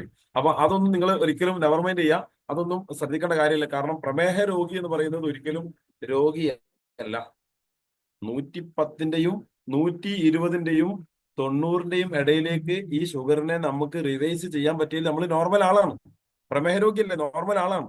അതിലേക്ക് നമുക്ക് എത്താൻ പറ്റും. അപ്പൊ അതിനെ നമ്മൾ ചിന്തിക്കുക, അതിനുവേണ്ടി പ്രവർത്തിക്കുക എന്നുള്ളതാണ്. അതിന് 3 കാര്യങ്ങൾ ശ്രദ്ധിക്കേണ്ടേ ഉള്ളൂ. കൃത്യമായിട്ടുള്ള ഭക്ഷണ രീതി ഉണ്ടായിരിക്കാം. അതായത് നമ്മൾ അൺഹെൽത്തി ബിഹേവിയർ ഉണ്ടാവാൻ പാടില്ല. നമ്മൾ ഭക്ഷണം കഴിക്കുമ്പോൾ എന്തും കഴിക്കുക എന്നുള്ളത് പാടില്ല. നമ്മൾ ഇപ്പൊ പ്രമേഹ രോഗിയാണെങ്കിൽ 3 നേരം എല്ലാവരും കഴിക്കുന്ന അതേ ക്വാണ്ടിറ്റി എടുത്തിട്ട് അതിന് 5 നേരമാക്കി മാറ്റാം. 3 നേരം എന്ന് പറയുമ്പോൾ രാവിലെ വയറ് നിറച്ച് കഴിക്കണ്ട, ഉച്ചക്ക് വയറ് നിറച്ച് കഴിക്കണ്ട, രാത്രിയിൽ വയറ് നിറച്ച് കഴിക്കണ്ട. ഈ 3 നേരത്തിനുള്ള ഫുഡിനെ നമ്മൾ 5 നേരമാക്കി മാറ്റിയിട്ട് വളരെ കുറച്ച് നമ്മൾ കഴിച്ചാൽ നമുക്ക് പ്രശ്നം ഉണ്ടാവില്ല. ഓക്കെ, അപ്പൊ എങ്ങനെ കഴിക്കണം, എന്ത് കഴിക്കണം, എപ്പോ കഴിക്കണം നമ്മൾ വ്യക്തമായിട്ട് പറയുന്നുണ്ട്. ഭക്ഷണം കഴിക്കേണ്ടത് വിശക്കുമ്പോഴാണ് ഭക്ഷണം കഴിക്കേണ്ടത്. വെള്ളം കുടിക്കേണ്ടത് ദാഹിക്കുമ്പോഴാണ് വെള്ളം കുടിക്കേണ്ടത്. ശരീരത്തിൽ ക്ഷീണം ഉണ്ടാകുന്ന സമയത്ത് നമ്മൾ ഉറങ്ങണം. ഉറങ്ങണ്ട, നമ്മൾ ഒന്ന് റെസ്റ്റ് എടുത്താലും മതി. രാത്രിയിൽ നന്നായിട്ട് നമ്മൾ ഒന്ന് ഉറങ്ങുകയാണ്. ഇതിന് 4G എന്ന് പറയും. ഞാൻ ലാസ്റ്റ് പറയുന്നുണ്ട്. 4 ഗോൾഡൻ റൂൾസ് നിങ്ങൾ ഫോളോ ചെയ്യാൻ റെഡി ആണെങ്കിൽ ഐ വിൽ പ്രോമിസ് യു നിങ്ങൾക്ക് ഒരു നല്ല ക്വാളിറ്റി ലൈഫ് റിവൈസ് ചെയ്യാൻ പറ്റും. ഓക്കെ, അപ്പൊ ഇവിടെ ഫ്രൂട്ട്സ് കഴിക്കുന്ന സമയത്ത് നമ്മൾ ഗ്ലൈസീമിക് ഇൻഡെക്സ് 30-35 മുകളിലേക്കുള്ള ഫ്രൂട്ട്സ് കഴിക്കാതിരിക്കാം. ആപ്പിൾ ഒരു ദിവസം ഒന്ന് കഴിച്ചാൽ 35 ഗ്ലൈസീമിക് ഇൻഡെക്സ് ആണ് ഒരു ആപ്പിളിൽ ഉള്ളത്. അതിന്റെ GI കണക്ക് എന്ന് പറയുന്നത് 35 ആണ്. നിങ്ങൾ പൈനാപ്പിൾ കഴിക്കുന്ന സമയത്ത് 72 ആണ്. 71 ശരിക്കും പഞ്ചസാരയിലുള്ള ഗ്ലൈസീമിക് ഇൻഡെക്സ്. അതിന്റെ മേലെയാണ് നമ്മളുടെ ഫാക്ടോസ് അടങ്ങിയിട്ടുള്ള ഈ ഫ്രൂട്ട്സിലുള്ളത്. അപ്പോ ഫ്രൂട്ട്സ് കഴിക്കുമ്പോഴും നമ്മൾ ശ്രദ്ധിക്കേണ്ട കുറച്ച് കാര്യങ്ങളുണ്ട്. അപ്പൊ പ്രമേഹ രോഗിക്ക് കഴിക്കാൻ പറ്റുന്ന ഫ്രൂട്ട്സുകൾ ഞാൻ സെലക്ട് ചെയ്ത് നിങ്ങൾക്ക് പറഞ്ഞുതരാം. ഒരു ആപ്പിൾ കഴിക്കാം ഒരു ദിവസം, ഓറഞ്ച് കഴിക്കാം, സഫർജൽ കഴിക്കാം. ഇത് 3 നിങ്ങൾക്ക് കഴിക്കാം, സൂട്ടബിൾ ആണ്. കാരണം ഇതിലെല്ലാം പഞ്ചസാരയുടെ അളവ് ഫാക്ടോസ് എന്ന് പറയുന്ന പഞ്ചസാര, ഫാക്ടോസ് എന്ന് പറഞ്ഞാൽ നമ്മളുടെ ഫ്രൂട്ട്സിലുള്ള പഞ്ചസാരയാണ്, നാച്ചുറൽ പഞ്ചസാരയാണ്. അതിൽ പ്രത്യേകിച്ചൊന്നും ആഡ് ചെയ്തില്ല. അപ്പൊ ഇത് ഗ്ലൈസീമിക് ഇൻഡെക്സ് 35 താഴെയുള്ള ഫ്രൂട്ട്സ് ആണ് 3 പറഞ്ഞത്. ഇത് 3 കഴിച്ചാലും നമുക്ക് എനർജി ഉണ്ടാവും. ഇത് 3 കഴിക്കുക എന്നുള്ളതാണ്. നമുക്ക് നമ്മുടെ വീട്ടിൽ കിട്ടുന്ന ജാക്ക് ഫ്രൂട്ട്, ചക്ക വല്ലാതെ പഴുക്കാതെ നമുക്ക് കഴിക്കാം. നന്നായി പഴുത്ത് കഴിഞ്ഞാൽ അത് പ്രശ്നമാണ്. ഓക്കെ, അതുപോലെ തന്നെ മാംഗോ നന്നായിട്ട് പഴുത്ത് കഴിഞ്ഞാൽ അത് ഗ്ലൈസീമിക് ഇൻഡെക്സ് 100ന്റെ മേലെയുണ്ട്. അതൊക്കെ ബുദ്ധിമുട്ടുണ്ടാക്കും. വല്ലാതെ പഴുക്കാത്ത മാങ്ങയൊക്കെ കഴിക്കാം, എപ്പോഴെങ്കിലും ആവാം. പറ്റ കഴിക്കാതിരിക്കണ്ട, എല്ലാം കഴിക്കണം. നമ്മുടെ മനസ്സിൽ നമുക്ക് തോന്നും അത് കഴിച്ചില്ലല്ലോ എന്നൊന്ന് സങ്കടം തോന്നരുത്. അപ്പൊ ഇങ്ങനെയാണ് ഫ്രൂട്ട്സ് കഴിക്കേണ്ടത്. വെജിറ്റബിൾ സലാഡ് ഉണ്ടാക്കിയിട്ട് നമ്മൾ കഴിക്കണം. വെജിറ്റബിൾ സലാഡ് ഉണ്ടാക്കി കഴിക്കേണ്ടത് നമ്മൾക്ക് പ്രോട്ടീൻ കിട്ടാൻ വേണ്ടിയിട്ടാണ്. ശരീരത്തിന് ബലപുഷ്ടി കിട്ടാനും കാഴ്ചശക്തിയും ഓർമ്മശക്തിയും ഒക്കെ കിട്ടാൻ വേണ്ടിയിട്ട് നമുക്ക് പ്രോട്ടീന്റെ ഒരുപാട് കണ്ടന്റ് ആവശ്യമുണ്ട്. അപ്പൊ പ്ലാന്റ് പ്രോട്ടീൻ കിട്ടണം. അതായത് പച്ചക്കറികളിൽ നിന്നുള്ള പ്രോട്ടീൻ കിട്ടണമെങ്കിൽ നമ്മൾ പച്ചക്കറികൾ എല്ലാം കഴിക്കാം. ഏത് പച്ചക്കറി കഴിക്കാം, ഇന്ന പച്ചക്കറി എന്നില്ല. പക്ഷെ പച്ചക്കറി കഴിക്കുന്ന സമയത്ത് നമ്മൾ കിഴങ്ങ് വർഗ്ഗങ്ങൾ നമ്മൾ ഒഴിവാക്കുന്നത് നല്ലതാണ്. കിഴങ്ങ് വർഗ്ഗങ്ങൾ എന്ന് പറയുമ്പോൾ മണ്ണിന്റെ അടിയിൽ ഉണ്ടാകുന്ന എന്തും കാർബോഹൈഡ്രേറ്റ് കൂടുതലാവും. കാർബോഹൈഡ്രേറ്റ് കൂടുതൽ വരുന്ന സമയത്ത് അത് നമുക്ക് സ്റ്റാർച്ച് കൂടുതലാണ്, നമുക്ക് അന്നജം കൂടുതലാണ്. അത് നമുക്ക് ഷുഗർ ഷൂട്ട് ചെയ്ത് കാണിക്കാനും ബുദ്ധിമുട്ടുണ്ടാവും. അപ്പൊ അത് ശ്രദ്ധിക്കണം. ആ സമയത്ത് വെജിറ്റബിൾ സലാഡ് എന്ന് പറയുമ്പോൾ ഇന്ത്യൻ സലാഡ് ഉണ്ട്, റഷ്യൻ സലാഡ് ഉണ്ട്, അമേരിക്കൻ സലാഡ് ഉണ്ട്, അറേബ്യൻ സലാഡ് ഉണ്ട്, കേരള സലാഡ് ഉണ്ട്, മലബാർ സലാഡ്, പല സലാഡുകളും യൂട്യൂബിൽ അടിച്ചു കഴിഞ്ഞാൽ നിങ്ങൾക്ക് കിട്ടും. അതിൽ നിന്ന് സെലക്ട് ചെയ്യുക, നോട്ട് ചെയ്യുക, അതുണ്ടാക്കി നമ്മൾ കഴിക്കുക എന്നുള്ളതാണ്. പിന്നെ ഗ്രെയിൻസ്, ധാന്യങ്ങൾ, മില്ലറ്റ്സ് കഴിക്കണം. ചെറുധാന്യങ്ങളാണ് കഴിക്കേണ്ടത്, ഗ്രെയിൻസ്. അപ്പോ ഇതിന് കഴിക്കുന്ന സമയത്ത് വെള്ള അരി, രാവിലെ ദോശ ഉണ്ടാക്കുന്ന, രാവിലെ പത്തിരി ഉണ്ടാക്കുന്ന നമ്മളെ ആ വെള്ള അരിയില്ലേ, അതില് GI കൂടുതലാണ്, ഗ്ലൈസീമിക് ഇൻഡെക്സ് കൂടുതലാവും. ഉച്ചക്ക് ചോറ് ഉണ്ടാക്കുന്ന അരിയില്ലേ, അതിലും ഗ്ലൈസീമിക് ഇൻഡെക്സ് കൂടുതലാണ്. ഇത് രണ്ടും മാറ്റി വെക്കണം. മാറ്റി വെക്കണം എന്ന് ചോദിച്ചാൽ ഉച്ചക്ക് ചോറ് തിന്നാൻ പറ്റുമോ? ഒരു കപ്പ് ചോറ് തിന്നാം, അതിലേറെ തിന്നരുത്. തിന്നു കഴിഞ്ഞാൽ എന്താ സംഭവിക്കുക? ഗ്ലൈസമിക് ഇൻഡെക്സ് കൂടും, അന്ന് വലിയ ക്ഷീണം ഉണ്ടാകും. പിറ്റേ ദിവസം അത് ബ്ലഡ് റിസൾട്ടിൽ അത് ഷൂട്ട് ചെയ്ത് കാണിക്കും. ഡോക്ടർ നന്നായിട്ട് മരുന്ന് എഴുതി തരും. അപ്പൊ ശ്രദ്ധിക്കാം, ഇതൊന്ന് നമ്മളൊന്ന് കൺട്രോൾ ചെയ്ത് പോവുകയാണെങ്കിൽ തീർച്ചയായിട്ടും നമുക്ക് ഡയബറ്റീസിനെ റിവേഴ്സ് ചെയ്യാൻ പറ്റും. രാവിലെ തന്നെ പറ്റുമെങ്കിൽ നിങ്ങൾക്ക് അതിന്റെ കൂടെ കോഴിമുട്ട, രാവിലത്തെ ഭക്ഷണത്തിൽ കോഴിമുട്ട ഉൾപ്പെടുത്തണം. ഒരു 4 മുട്ട വരെ മാക്സിമം കഴിക്കാം ഒരു ദിവസം. രാവിലെ തന്നെ 4 എണ്ണം കഴിക്കണം എന്നില്ല, 2 എണ്ണം ഒക്കെ കഴിക്കാം രാവിലെ. 4 എണ്ണം കഴിക്കുമ്പോൾ 2 എണ്ണത്തിന്റെ മഞ്ഞ ഒഴിവാക്കണം. 2 എണ്ണത്തിന്റെ മഞ്ഞ നമ്മളെ ഭക്ഷണത്തിൽ ചേർക്കണം. മഗ്നീഷ്യം, സൾഫർ ഒക്കെ നമ്മളെ ബോഡിയിലേക്ക് കിട്ടണമെങ്കിൽ ഈ മഞ്ഞയിലുണ്ട്. ചില ആൾക്കാർ പറയും അത് കൊളസ്ട്രോൾ ആണ് ഒഴിവാക്കുന്നത്. കൊളസ്ട്രോൾ ഒഴിവാക്കുന്ന സമയത്ത് ഒരുപാട് സാധനങ്ങൾ മിസ്സാവുന്നുണ്ട്. ഒഴിവാക്കണ്ട. 4 മുട്ടയൊക്കെ എടുക്കുകയാണെങ്കിൽ 2 മഞ്ഞ ഒഴിവാക്കാം. 2 മുട്ടയാണെങ്കിൽ 1 മഞ്ഞ ഒഴിവാക്കാം. എന്നിട്ടാണ് നമ്മൾ കഴിക്കേണ്ടത്. ഭക്ഷണം കഴിക്കുന്ന സമയത്ത് നമുക്ക് മത്സ്യം കഴിക്കാൻ പറ്റണം. ചെറു മത്സ്യങ്ങളാണ് ഏറ്റവും നല്ലത്. ഡെയിലി മത്സ്യം കഴിക്കാൻ പറ്റണം. ആഴ്ചയിൽ 1-2 ദിവസം നമുക്ക് മാംസാഹാരങ്ങൾ കഴിക്കണം. ഇതും നിങ്ങളുടെ ശരീരത്തിന് നല്ലതാണ്. ചില ആളുകൾ ഇതൊക്കെ ഒഴിവാക്കിയിട്ടുണ്ടോ, പഞ്ചസാര ഒഴിവാക്കി, ഇറച്ചി ഒഴിവാക്കി, മീൻ ഒഴിവാക്കി, ലാസ്റ്റ് ചപ്പാത്തിയും ദാൽ ഫ്രൈ കഴിക്കുന്ന ആൾക്കാരുണ്ട്. ലാസ്റ്റ് ഉണങ്ങി ഇങ്ങനെ ഇരിക്കും. പറ്റില്ല. നമുക്ക് നമ്മുടെ ശരീരം മാനേജ് ചെയ്യണമെങ്കിൽ ഇതൊക്കെ കഴിക്കണം. ഓക്കെ. ഡയറി ഉൽപ്പന്നങ്ങൾ, പാല് കഴിക്കണ്ട. പാല് കഴിക്കുന്ന സമയത്ത് ചില ആളുകൾക്ക് ബുദ്ധിമുട്ടുണ്ട്, പ്രമേഹ രോഗികൾക്ക്. പാൽ ഉൽപ്പന്നങ്ങൾ കഴിക്കാം. തൈര്, മോര് കഴിക്കേണ്ട സമയം രാത്രി കഴിക്കാൻ പാടില്ല. രാവിലെയും കഴിക്കാം, ഉച്ചക്കും വൈകുന്നേരം വരെ കഴിക്കാം. രാത്രിയിൽ സൂര്യൻ അസ്തമിച്ച് സൂര്യകിരണങ്ങൾ ഭൂമിയിൽ നിന്ന് പോയി കഴിഞ്ഞാൽ പിന്നെ തൈര്, മോര് തൊടാൻ പാടില്ല. തൊട്ട് കഴിഞ്ഞാൽ ഉണ്ടാകുന്ന പ്രശ്നം സ്ത്രീകൾക്ക് അസ്ഥിയുരുക്കം ഉണ്ടാവും. പുരുഷന്മാരെ സംബന്ധിച്ചും എല്ല് രോഗങ്ങൾ ഉണ്ടാവും. അപ്പോൾ ഒരുപാട് ബുദ്ധിമുട്ടുണ്ടാവും. അത് ശ്രദ്ധിച്ചിരുന്ന നമ്മൾ കൈകാര്യം ചെയ്യണം. ഓക്കെ. അപ്പൊ ഇതെല്ലാം കഴിക്കാന്ന് പറയുന്ന സമയത്ത് പ്രമേഹ രോഗികൾ വളരെ സന്തോഷത്തോട് കൂടിയിട്ട് ഈ പ്രോഗ്രാമിൽ ഇരിക്കുന്നുണ്ടാവാം. ചിലപ്പോൾ അവരുടെ ബന്ധുക്കൾ ഉണ്ടാവാം. അവരിങ്ങനെ വളരെ സന്തോഷത്തിലായി ഇതൊക്കെ കഴിക്കാമല്ലോ, എന്നാൽ ഇന്ന് മുതൽക്ക് ഇത് തുടങ്ങണം. ഫ്രണ്ട്സ്, തുടങ്ങിക്കോ, കുഴപ്പമൊന്നുമില്ല. പക്ഷെ ഒരു കൺട്രോൾ വേണം. എന്താ കൺട്രോള്? ഇവിടെ ഇത്രയേ ഉള്ളൂ. Fruits, vegetables, grains, proteins, dairy, 4-5 items എഴുതി വെച്ചിട്ടുണ്ട്. ഒരു പ്ലേറ്റ് ആണ് വെച്ചിരിക്കുന്നത്. ഒരു വൈറ്റ് പ്ലേറ്റ് ആണത്. വൈറ്റ് ബാക്ക്ഗ്രൗണ്ട് ആയതുകൊണ്ട് മനസ്സിലാവുന്നില്ല. ഈ വെള്ള പ്ലേറ്റിനെ 4 ഭാഗമാക്കി മാറ്റണം. ഒരു ഭാഗത്ത് ഫ്രൂട്ട്സ് വെക്കണം. അതായത് ഒരു ആപ്പിൾ എങ്കിലും ഒരു ദിവസം കഴിക്കണം. വെജിറ്റബിൾ സലാഡ് നമ്മൾ ഉണ്ടാക്കിയത് വേവിച്ചതാവാം, അതല്ല നമ്മൾ അരിഞ്ഞത് വേവിക്കാത്തതാവാം. എങ്ങനെ വേണമെങ്കിൽ തീർച്ചയായിട്ടും നിങ്ങൾക്ക് ആ പോർഷനിൽ മാത്രമേ വെക്കാൻ പാടുള്ളൂ. ഗ്രെയിൻസ്, ധാന്യങ്ങൾ കൊണ്ട് ഉണ്ടാക്കിയിട്ടുള്ള, നിങ്ങൾക്ക് എന്ത് വേണമെങ്കിലും ആവാം. ധാന്യങ്ങൾ കൊണ്ട് ഉണ്ടാക്കി എന്ത് കഞ്ഞിയ പോലെ ഉണ്ടാക്കാം, അല്ലെങ്കിൽ നിങ്ങൾക്ക് അലീസ പോലെ ഉണ്ടാക്കാം, അല്ലെങ്കിൽ പത്തിരി പോലെ ഉണ്ടാക്കാം. എങ്ങനെ വേണമെങ്കിലും നിങ്ങൾക്ക് ഉണ്ടാക്കാം. പിന്നെ പ്രോട്ടീൻസ് എന്ന് പറഞ്ഞാൽ ചിക്കൻ, മട്ടൺ, ബീഫ്, ഇങ്ങനെ വരുന്ന മത്സ്യം, ഇതൊക്കെയാണ് പ്രോട്ടീനിൽ വരുന്നത്. അപ്പൊ ഈ പ്രോട്ടീൻസ്, കോഴിമുട്ട ഒക്കെ പ്രോട്ടീനാണ്. അപ്പൊ ഈ പ്രോട്ടീൻസും ഇതിങ്ങനെ ഒരു ഭാഗമാക്കി വെക്കണം. ശരിക്കും നല്ല സുന്ദരമായിട്ട് ഭക്ഷണം കഴിക്കാൻ പറ്റണം. പ്രമേഹ രോഗികൾ പറയും, ഞാനിപ്പോ ഏതായാലും പ്രമേഹ രോഗി ആയില്ലേ, ഇനിയിപ്പോ ഇങ്ങനെയൊക്കെ മതി, എനിക്ക് ഇങ്ങനെയൊക്കെ തന്നാളി. അങ്ങനെയൊന്നും പറയരുത്. നല്ല സുഭിക്ഷമായിട്ട് ഡിലീഷ്യസ് ഫുഡുകൾ കഴിക്കണം. നിങ്ങളുടെ ഏറ്റവും നല്ല വീട്ടിലെ ഡൈനിങ് ഹാളിൽ ഏറ്റവും നല്ല പ്ലേറ്റ് എടുത്തിട്ട്, ഏറ്റവും നല്ല സുപ്പറ വിരിച്ചിട്ട്, ഏറ്റവും നല്ല പുഞ്ചിരിക്കുന്ന മുഖമുള്ള സുഹൃത്തുക്കളോ കുടുംബക്കാരോ ഒപ്പം ഇരുത്തിയിട്ട് നല്ല സന്തോഷത്തോടു കൂടി ഭക്ഷണം കഴിക്കണം. നിങ്ങൾ പഞ്ചസാര ഇല്ലാത്ത ചായ കുടിക്കുകയാണെങ്കിൽ പഞ്ചസാര ഇട്ട ചായ കുടിക്കുന്ന ഒരു ഫീലിംഗ് നിങ്ങളുടെ മുഖത്തുണ്ടായിരിക്കണം. ഈ ഒരു രീതിയിലാണ് ശരിക്കും ഭക്ഷണം കഴിക്കേണ്ടത്. സന്തോഷത്തോടു കൂടി കഴിക്കണം. അപ്പൊ ഇങ്ങനെയുള്ള ഒരു ഭക്ഷണ രീതിയാണ് വേണ്ടത്. അതിന്റെ കൂടെ ഡയറി ഉൽപ്പന്നങ്ങൾ നമുക്ക് രാവിലെയും ഉച്ചക്കൊക്കെ തൈര്, മോര കയ്യിൽ ചേർത്തിട്ട് നമുക്ക് കഴിക്കാം. അപ്പോ പ്രമേഹ രോഗികൾക്ക് ഞാൻ ഒരു കാര്യം കൂടെ പറയുന്നു. പ്രമേഹ രോഗികളുടെ രക്തക്കുഴലിന്റെ ഉള്ളില് ബുദ്ധിമുട്ടുണ്ട്. കാരണം ഈ ഇൻസുലിൻ ഇല്ലാത്തത് കൊണ്ട് നിങ്ങളുടെ രക്തക്കുഴലിന്റെ ഉള്ളിലുള്ള സെല്ലുകൾക്ക് ഡാമേജ് സംഭവിച്ചിട്ടുണ്ട്. അതുകൊണ്ട് അവിടെ ബ്ലോക്ക് ഉണ്ടാകാൻ സാധ്യതയുണ്ട്.